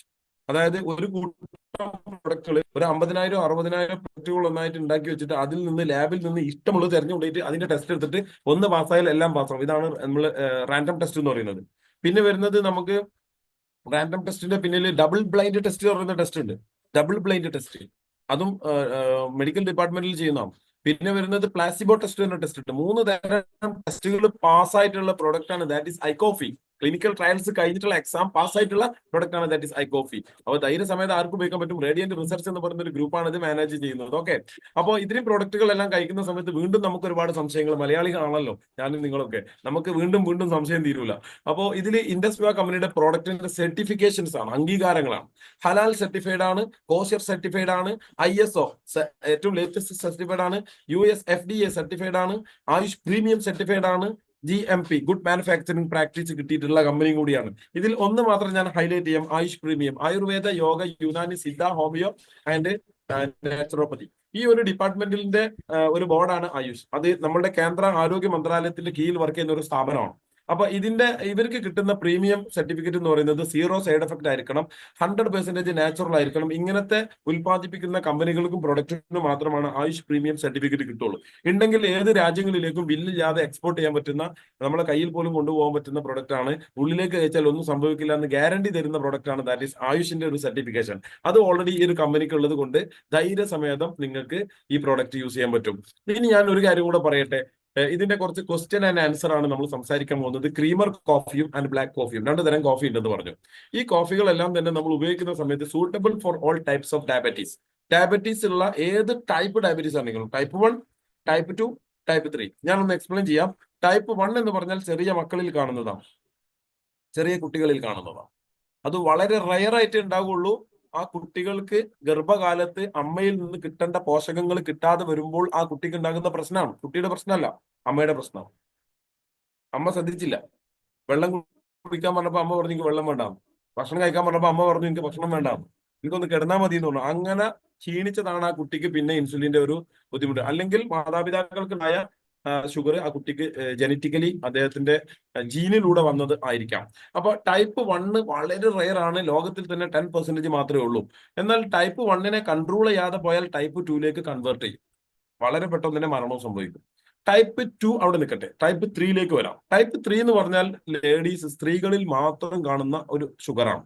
ഇതിനെ നമ്മൾ ജെസ്റ്റേഷണൽ പീരീഡ് എന്നൊക്കെ പറയും. അപ്പോൾ ഗർഭകാലത്ത് ചില സ്ത്രീകൾക്ക് മാത്രം ഉണ്ടാകുന്ന ഒരു അസുഖമാണ് ഡയബറ്റീസ് ടൈപ്പ് 2. ടൈപ്പ് 3 ടൈപ്പ് 3 നമ്മൾ കൺട്രോൾ ചെയ്യാതെ പിന്നെ നമ്മൾ ഡെലിവറിയുടെ ശേഷം ഫീഡിംഗ് ടൈമും കഴിഞ്ഞതിന് ശേഷം നമ്മൾ കൺട്രോൾ ചെയ്തില്ലെങ്കിൽ അത് ടൈപ്പ് 2 മാറും, രോഗിയാകും. ഇനി എന്താണ് ടൈപ്പ് 2? ടൈപ്പ് 2 എന്ന് പറഞ്ഞാൽ 25 വയസ്സിന്റെയും 40 വയസ്സിന്റെ ഇടയിലും യുവാക്കൾക്കും യുവതികൾക്കും വരാൻ സാധ്യതയുള്ള ഒരു അസുഖമാണ് ടൈപ്പ് 2. ടൈപ്പ് 2 വരുന്നതിന്റെ കാരണം രാത്രിയിൽ ഉറക്കമൊഴിച്ചതായിരിക്കും, അല്ലെങ്കിൽ ഭക്ഷണം നിയന്ത്രിക്കാത്തതായിരിക്കും, അല്ലെങ്കിൽ അമിതമായി ടെൻഷൻ അടിച്ചതായിരിക്കും. ഈ 3 കാരണങ്ങൾ കൊണ്ടാണ് ജീവിതശൈലി രോഗങ്ങൾ വന്നിട്ടുള്ളത്. അപ്പൊ ആ ടൈപ്പ് 2 എന്ന് പറഞ്ഞാൽ ശരിക്ക് ഇത് ഏത് ടൈപ്പിലുള്ള ആൾക്കാർക്കും ഉപയോഗിക്കാൻ പറ്റുന്ന പ്രൊഡക്റ്റ് ആണ്. That is I coffee. എന്നാൽ എത്ര സമയം നമ്മൾ എടുക്കണം? അടുത്ത ചോദ്യം, രണ്ടാമത്തെ ചോദ്യം നിങ്ങൾ നോക്കണം. എത്ര സമയം വരെ കോഫി നമ്മൾ ഉപയോഗിക്കണം? ഒരുപാട് ആളുകളെ സംശയമാണ്. ആ സംശയത്തിന് നമ്മൾ ഇന്ന് ആ സംശയം നമ്മൾ ക്ലിയർ ചെയ്യാം. ഒരു 90 to 120 ഡേയ്സ്, 120 ദിവസം, 3 മാസം അല്ലെങ്കിൽ 4 മാസം. തീർച്ചയായിട്ടും നിങ്ങൾ അങ്ങനെ ഉപയോഗിക്കുകയാണെങ്കിൽ തീർച്ചയായിട്ടും നിങ്ങൾക്ക് ഡയബറ്റീസിനെ റിവേഴ്സ് ചെയ്യാൻ പറ്റും. ചില ആളുകൾ പറയും ഞാൻ 4 മാസം ഉപയോഗിച്ചു, എനിക്കൊരു മാറ്റമില്ല. എന്നാൽ അവരോട് ഞാൻ ഒരു കാര്യം പബ്ലിക്കായിട്ട് സംസാരിക്കട്ടെ. നിങ്ങൾ ഇൻഡസ് വിവ കമ്പനി പറഞ്ഞ പോലെ, നിങ്ങളുടെ ലീഡേഴ്സ് പറഞ്ഞ പോലെ, അല്ലെങ്കിൽ നിങ്ങളുടെ അഡ്വൈസർ പറഞ്ഞ പോലെ നിങ്ങൾ ചെയ്തിട്ടില്ല. എന്തോ ഒരു പ്രശ്നം അവിടെ ഉണ്ട്. കൃത്യമായി ചെയ്തിരുന്നുവെങ്കിൽ നിങ്ങൾക്ക് നല്ല മാറ്റം ഉണ്ടായിരുന്നു. ഐ കോഫി ഉപയോഗിച്ചിട്ട് ഭയങ്കരമായ റിസൾട്ട് ആളുകൾ പറയുന്നത്. ചില ആളുകൾക്ക് മാത്രമില്ല, അത് അവരുടെ ഞാൻ ഒരാളായിട്ട് സംസാരിച്ചപ്പോൾ അദ്ദേഹം പറഞ്ഞു എന്റെ വീട്ടിൽ എന്തായാലും 11 മണി കഴിഞ്ഞിട്ട് ഞങ്ങൾ എല്ലാവരും ഉറങ്ങുള്ളൂ. ഞാൻ പറഞ്ഞു സുഹൃത്തെ, നിങ്ങൾ ഒരു 9 മണിക്ക് ഉറങ്ങാൻ നോക്കുക, അല്ലെങ്കിൽ 10 മണിക്കെങ്കിലും നിങ്ങൾ ഉറങ്ങാൻ നോക്ക്. കാരണം 9 മുതൽ 11 വരെ നിങ്ങളുടെ ട്രിപ്പിൾ വാർമർ എന്ന് പറയുന്ന ശരീരത്തിന്റെ ഒരു ഭാഗത്തിന് പണിയെടുക്കാണ്ട്, കൈയും കാലും തലയില്ലാത്ത ശരീരഭാഗം പണിയെടുക്കാണ്ട്. അത് കഴിഞ്ഞാൽ 11 മുതൽ 1 മണി വരെ മറ്റൊരു അവയവം, 1 മണി മുതൽ 3 മണി വരെ ലിവറിന് പണിയുണ്ട്, 3 മുതൽ 5 വരെ ലങ്സിന് പണിയുണ്ട്, 5 മുതൽ 7 വരെ വൻകുടലിനുണ്ട്, 7 മുതൽ 9 വരെ ആമാശയത്തിന് പണിയുണ്ട്, 11 മുതൽ 1 മണി വരെ ഹൃദയത്തിന് പണിയുണ്ട്. ഓരോന്നിനും ഓരോ പണിയുണ്ട്. ആ സമയത്ത് നിങ്ങൾ നിന്നിട്ട് കാര്യമില്ല, അവിടെ കിടന്നു തുടങ്ങണം. ആ സമയത്താണ് ഡയബറ്റീസിന് കോഫി കഴിച്ചാൽ പോലും, ഇനി ഇൻസുലിൻ ആണെങ്കിൽ പോലും നിങ്ങൾക്ക് എഫക്ട് ചെയ്യണമെങ്കിൽ ലൈഫ് സ്റ്റൈൽ നിങ്ങൾ സെറ്റ് ചെയ്യണം. ഓക്കെ. അതുപോലെ തന്നെ മെഡിസിൻ ഉപയോഗിക്കുന്ന ആൾക്കാർക്ക് ഉപയോഗിക്കാൻ പറ്റുമോ? ധൈര്യമായിട്ടും മെഡിസിന്റെ കൂടെ ഉപയോഗിക്കാൻ പറ്റും. ഓക്കെ. മെഡിസിൻ ഉപയോഗിക്കുന്ന ആൾക്കാരാണ് ടാബ്ലറ്റ് ഉണ്ട്, രാവിലെ ഭക്ഷണം കഴിക്കുന്നതിന്റെ അരമണിക്കൂർ മുമ്പ് എനിക്കൊരു ഗുളിക കുടിക്കാണ്ട് സാറേ, എനിക്കൊരു ഐ കോഫി കഴിക്കാനും ആഗ്രഹമുണ്ട്, എന്താ ചെയ്യേണ്ടത്? ചോദ്യമാണ്, മറുപടി കൊടുക്കണ്ടേ? അവിടെ ഐ കോഫിയും ഗുളികയും ഈക്വൽ ആണ്. ഡോക്ടർ പറയുന്നു നിങ്ങൾ മരുന്ന് കുടിക്കണമെന്ന്, ഇൻഡസ് വിവയിലുള്ള ഒരു അഡ്വൈസർ പറയുന്നു നിങ്ങൾ കോഫി കഴിക്കണമെന്ന്. എന്ത് ചെയ്യും? രണ്ടും ഒഴിവാക്കണ്ട, രണ്ടും ഒരുമിച്ച് കഴിക്കാം. നിങ്ങൾ കോഫി ആദ്യം കഴിക്കുക, എന്നിട്ട് ഒരു 5 മിനിറ്റ് കഴിഞ്ഞതിന് ശേഷം നിങ്ങളുടെ ടാബ്ലറ്റ് മെഡിസിൻ കഴിക്കാം. അവിടുന്ന് അരമണിക്കൂർ കഴിഞ്ഞതിന് ശേഷം നിങ്ങളുടെ മെയിൻ ഫുഡ് കഴിക്കാം. അത് രാത്രിയായാലും രാവിലെ ആയാലും കഴിക്കാം. ഓക്കെ. കോഫി ഉപയോഗിക്കേണ്ട രീതി രാവിലെയാണ്, ഒന്ന് രാത്രിയാണ്, ട്വൈസ് ഡേ. ഓക്കെ. അതുപോലെ തന്നെ ഇൻസുലിൻ ഉപയോഗിക്കുന്ന ആൾക്കാരും ഈ മെഡിസിൻ ഉപയോഗിക്കുന്ന അതേ പാറ്റേണിലാണ് ചെയ്യേണ്ടത്. ഒരിക്കലും നിങ്ങൾക്ക് ഷുഗർ കുറഞ്ഞു പോകില്ല. നോർമൽ ആളുകൾക്ക് പോലും കോഫി എടുക്കാൻ പറ്റും. ഡയറക്ഷൻ ഫോർ യൂസ്: ഒരു പാക്കറ്റിൽ 15 ഗ്രാം ആണ് ക്രീമറിലുള്ളത്, ബ്ലാക്കിൽ വരുന്നത് 10 ഗ്രാം ആണ്. അപ്പൊ 15 ഗ്രാമിന്റെ സാഷി എടുത്തിട്ട് 120 മില്ലി ഹോട്ട് വാട്ടറിൽ മിക്സ് ചെയ്തിട്ട് നിങ്ങൾ ഭക്ഷണത്തിന്റെ അരമണിക്കൂർ മുന്നേ ആയിട്ട് 2 സമയമായിട്ട് രാവിലെയും രാത്രിയും 2 പാക്കറ്റ് കഴിക്കണം. ഒരു ബോക്സിൽ 50 പീസ് ഉണ്ടാവും. അപ്പൊ 25 ദിവസത്തേക്ക് ഒരു ബോക്സ് ഉണ്ട്. നിങ്ങൾ 120 ദിവസം കഴിക്കണമെങ്കിൽ നിങ്ങൾക്ക് ഒരു 5 ബോക്സ് വാങ്ങിച്ചാൽ നിങ്ങളുടെ ലൈഫിനെ തിരിച്ചെടുക്കാൻ പറ്റും. ഇതേ സമയം നിങ്ങൾക്ക് 5 രൂപയുടെ ഗുളിക കൊണ്ടും ചെയ്യാൻ പറ്റും. പക്ഷെ സൈഡ് എഫക്ട് ഉണ്ടാവും. കിഡ്നി പോകും, ലിവർ പോകും, ഹാർട്ട് പോകും, കണ്ണ് പോകും, ഫുള്ള് സീന. പക്ഷെ ഇതെല്ലാം റിവേഴ്സ് ചെയ്തുകൊണ്ട് നമുക്ക് ഈ കോഫിയുടെ കൂടെ നിന്നിട്ട് ഒരുപാട് ആളുകളുടെ ലൈഫ് തിരിച്ചെടുക്കാൻ പറ്റും. ഒരു ബെസ്റ്റ് റിസൾട്ട് ഞാൻ പറഞ്ഞുകൊണ്ട് നിർത്തുന്നു. ഞാൻ ഈ ഒരു കോഫി ഉപയോഗിക്കുന്ന സമയത്ത് എൻ്റെ അടുത്തൊരു സുഹൃത്ത് വന്നിട്ട് പറഞ്ഞു, ഞങ്ങളുടെ ഫാമിലിയിൽ ഒരാൾക്ക് കാല് മുറിക്കണം എന്ന് പറഞ്ഞു. എന്താ പറഞ്ഞേ? കാല് മുറിക്കണം ഡോക്ടർ പറഞ്ഞിട്ടുണ്ട്. കോഴിക്കോട് ഒരു മെയിൻ ഹോസ്പിറ്റൽ എന്ന് പറഞ്ഞാണ്. ഹോസ്പിറ്റൽ ഒന്നും പറയുന്നില്ല, ആളെ പേരും പറയുന്നില്ല. ഇനി അതൊരു വിവാദമാവണ്ട. അപ്പൊ ഹോസ്പിറ്റലിൽ നിന്ന് പറഞ്ഞത് കാല് മുറിക്കണം എന്നാണ്. അപ്പൊ മുറിക്കണം എന്ന് പറഞ്ഞ കാല്, ഞാൻ പറഞ്ഞു എന്നാ പിന്നെ അങ്ങനെയാണെങ്കിൽ നമുക്ക് അവിടെ നിന്ന് പോകാം. ആ വീട്ടിലേക്ക് പോയ സമയത്ത് കാലിൽ മുറിവുണ്ട്, കാണാൻ പറ്റുന്നില്ല, വലിയ പ്രയാസമുണ്ട്. അപ്പോൾ ഇദ്ദേഹത്തിനോട് ഞാൻ പറഞ്ഞു മുറിവ് കാണാൻ പറ്റുമെന്ന്. അയാൾ എന്നോട് ചോദിച്ചു നിങ്ങൾക്ക് മനക്കട്ടി ഉണ്ടോന്ന്. ഞാൻ പറഞ്ഞു ഞാൻ ഇത് ഡീൽ ചെയ്യുന്ന ആളാണ്, അതുകൊണ്ട് ധൈര്യമായിട്ട് കാണിച്ചോളൂ പറഞ്ഞു. അങ്ങനെ ഇത് കാണിച്ചു. അയാൾക്ക് വല്ലാത്തൊരു വിഷമുണ്ട്, പക്ഷേ തൊട്ടാ അറിയാത്തൊരു മുറിവാണ്. ആ മുറിവിലേക്ക് നമ്മൾ ഐക്കോഫി ക്രീമറാണ് ഉപയോഗിച്ചത്. 2 മാസം തുടർച്ചയായിട്ട് ആ മനുഷ്യൻ 2 ബോക്സ് മാത്രമേ ഉപയോഗിച്ചിട്ടുള്ളൂ. അയാളുടെ കാല് മുറിച്ചിട്ടില്ല. 2018 റിസൾട്ട് വന്നത്. ഇന്നും ആ മനുഷ്യൻ ആ 2 കാലുമായിട്ട് നടക്കുന്നുണ്ട്. എന്റെ മുമ്പിലേക്ക് അദ്ദേഹം ഒരു കോഫിയുടെ സെഷനിലേക്ക് നടന്നു വന്നതും ഞാൻ കണ്ടിട്ടുണ്ട്. അപ്പൊ കോഫിയുടെ റിസൾട്ട് എന്ന് പറയുന്നത് അപാര റിസൾട്ടാണ്. അത് ഉപയോഗിക്കേണ്ട രീതിയിൽ ഉപയോഗിച്ച് കഴിഞ്ഞാൽ നമുക്കത് മനസ്സിലാക്കാൻ പറ്റും. മെഴ്സിഡീസ് ബെൻസ് എന്ന് പറയുന്ന കാർ നമ്മളെ കയ്യിൽ കിട്ടിയിട്ട് അത് ഡ്രൈവിംഗ് അറിയാതെ നമ്മൾ എവിടെയും കൊണ്ട് ഇടിച്ചിട്ടുണ്ടെങ്കിൽ കാറിന്റെ കുറ്റാണോ നമ്മളെ കുറ്റാണോ? നിങ്ങൾ പറഞ്ഞേരി. അത് നമ്മുടെ കുറ്റാണ്. ഡ്രൈവിംഗ് പഠിക്കണം. അതുപോലെ തന്നെ കോഫി ഉപയോഗിക്കാൻ പഠിച്ചാൽ അത് ബെസ്റ്റ് ആയിട്ട് റിസൾട്ട് കിട്ടും. ഉപയോഗിക്കാൻ അറിയാത്ത രീതിയിൽ കോഫി ഒരു ദിവസം ഒരു മാഡം എന്നെ വിളിച്ചിട്ട് പറഞ്ഞു തല ചുറ്റുന്നുണ്ട് പറഞ്ഞു. അപ്പൊ കോഫി കഴിച്ചിട്ടാണെന്ന് പറഞ്ഞു. ചോദിച്ച സമയത്ത് അവർ പറയാണ് കോഫി കഴിച്ചിട്ടാണ്. അപ്പൊ ചോദിച്ചു കോഫി എപ്പോ കുടിച്ചതാ? രാവിലെ ഉണ്ടാക്കി വെച്ച കോഫി അവിടെ വെച്ചിട്ട് വൈകുന്നേരം പണി കഴിഞ്ഞിട്ട് ചൂടാക്കിയിട്ട് പിന്നെയും കുടിച്ചു. എങ്ങനെ ചെയ്യാൻ പറ്റും? രാവിലെ ചൂടോടെ കഴിക്കണം, വൈകുന്നേരം ചൂടോടെ കഴിക്കണം. ഭക്ഷണം പറയുന്നത് 3 മണിക്കൂറിനുള്ളിൽ ചൂട് പോകുന്നതിന് മുമ്പ് കഴിക്കണം എന്നുള്ളതാണ്. അപ്പോൾ വളരെ ശ്രദ്ധിച്ച് ചെയ്യുകയാണെങ്കിൽ ഈ കോഫി നിങ്ങൾക്ക് ഭയങ്കരമായ റിസൾട്ട് ഉണ്ടാക്കി തരും. നിങ്ങൾക്ക് റിസൾട്ട് അറിയണമെന്നുണ്ടെങ്കിൽ നിങ്ങളുടെ വീട്ടിൽ നിന്നിട്ട് ഫോണിൽ എടുത്തിട്ട് യൂട്യൂബിൽ ഐകോഫി ബെസ്റ്റ് റിസൾട്ട്സ് ഇൻ മലയാളം എന്ന് അടിച്ചാൽ 3 മണിക്കൂർ നിങ്ങൾക്ക് കുത്തി ഇരുന്ന് കാണാനുള്ള റിസൾട്ട് അവിടെ ഉണ്ടാവും. പക്ഷെ അതിന്റെ ഉള്ളിൽ കമന്റ് ബോക്സ് ഉണ്ട്. ഞങ്ങൾക്കൊന്നും ചെയ്യാൻ പറ്റില്ല കമന്റിൽ. അത് പബ്ലിക് ആയിട്ടുള്ള ആൾക്കാർ എഴുതി വിടുന്നതാ. അവരുടെ ആ ഉള്ളിലത്തെ റിസൾട്ട് അവർ എഴുതി വിടുന്നത് നിങ്ങൾക്ക് നോക്കി കാണാൻ പറ്റും. ഈ പ്രോഗ്രാം കഴിഞ്ഞ ഉടനെ നിങ്ങൾ ഒരു അരമണിക്കൂർ ഇരുന്ന് നോക്ക്. അപ്പൊ നിങ്ങൾക്ക് നാളെ മുതൽക്ക് കോഫി ഉപയോഗിക്കണോ അതല്ല നേരത്തെ ഉള്ള മരുന്ന് കുടിക്കണോ എന്നുള്ളത് നിങ്ങൾക്ക് തീരുമാനിക്കാം. ഓക്കെ, എല്ലാവർക്കും എല്ലാവിധ ആശംസകളും നേരുന്നു. കോഫി ഉപയോഗിച്ചുകൊണ്ട് നല്ല ഒരു ക്വാളിറ്റി ഉള്ള ഒരു ലൈഫ് നിങ്ങൾക്ക് ഉണ്ടാകട്ടെ എന്ന് ആശംസിക്കുന്നു. ഇൻഡസ് വിവാഹ ഹെൽത്ത് സയൻസ് പ്രൈവറ്റ് ലിമിറ്റഡ് പറയുന്ന കമ്പനിയിൽ ഇന്ന് ഏറ്റവും കൂടുതൽ ആളുകൾ ഏറ്റവും കേരളത്തിലുള്ള ഒരുപാട് ഡയബറ്റിസ് പേഷ്യൻസ് ഉപയോഗിക്കുന്ന പ്രൊഡക്റ്റ് ആണ്. ഒരു പാറ്റന്റഡ് പ്രൊഡക്റ്റ് ആണ്. ഇവിടെ ഇതിന്റെ അഡ്വൈസർമാരുണ്ട്. കണക്ട് ചെയ്താൽ നിങ്ങൾക്ക് കിട്ടും. പബ്ലിക് പ്ലാറ്റ്ഫോമിൽ നിന്ന് കിട്ടുകയില്ല. കമ്പനിയിൽ നിന്ന് നേരിട്ട് നിങ്ങൾക്ക് ഒരു ലിങ്ക് വഴിയാണ് പ്രോഡക്റ്റ് കിട്ടുന്നത്. അപ്പോൾ എല്ലാവർക്കും എല്ലാവിധ ആശംസകളും നേരുന്നു. Wishing all the very best. Have A nice day. Thank you.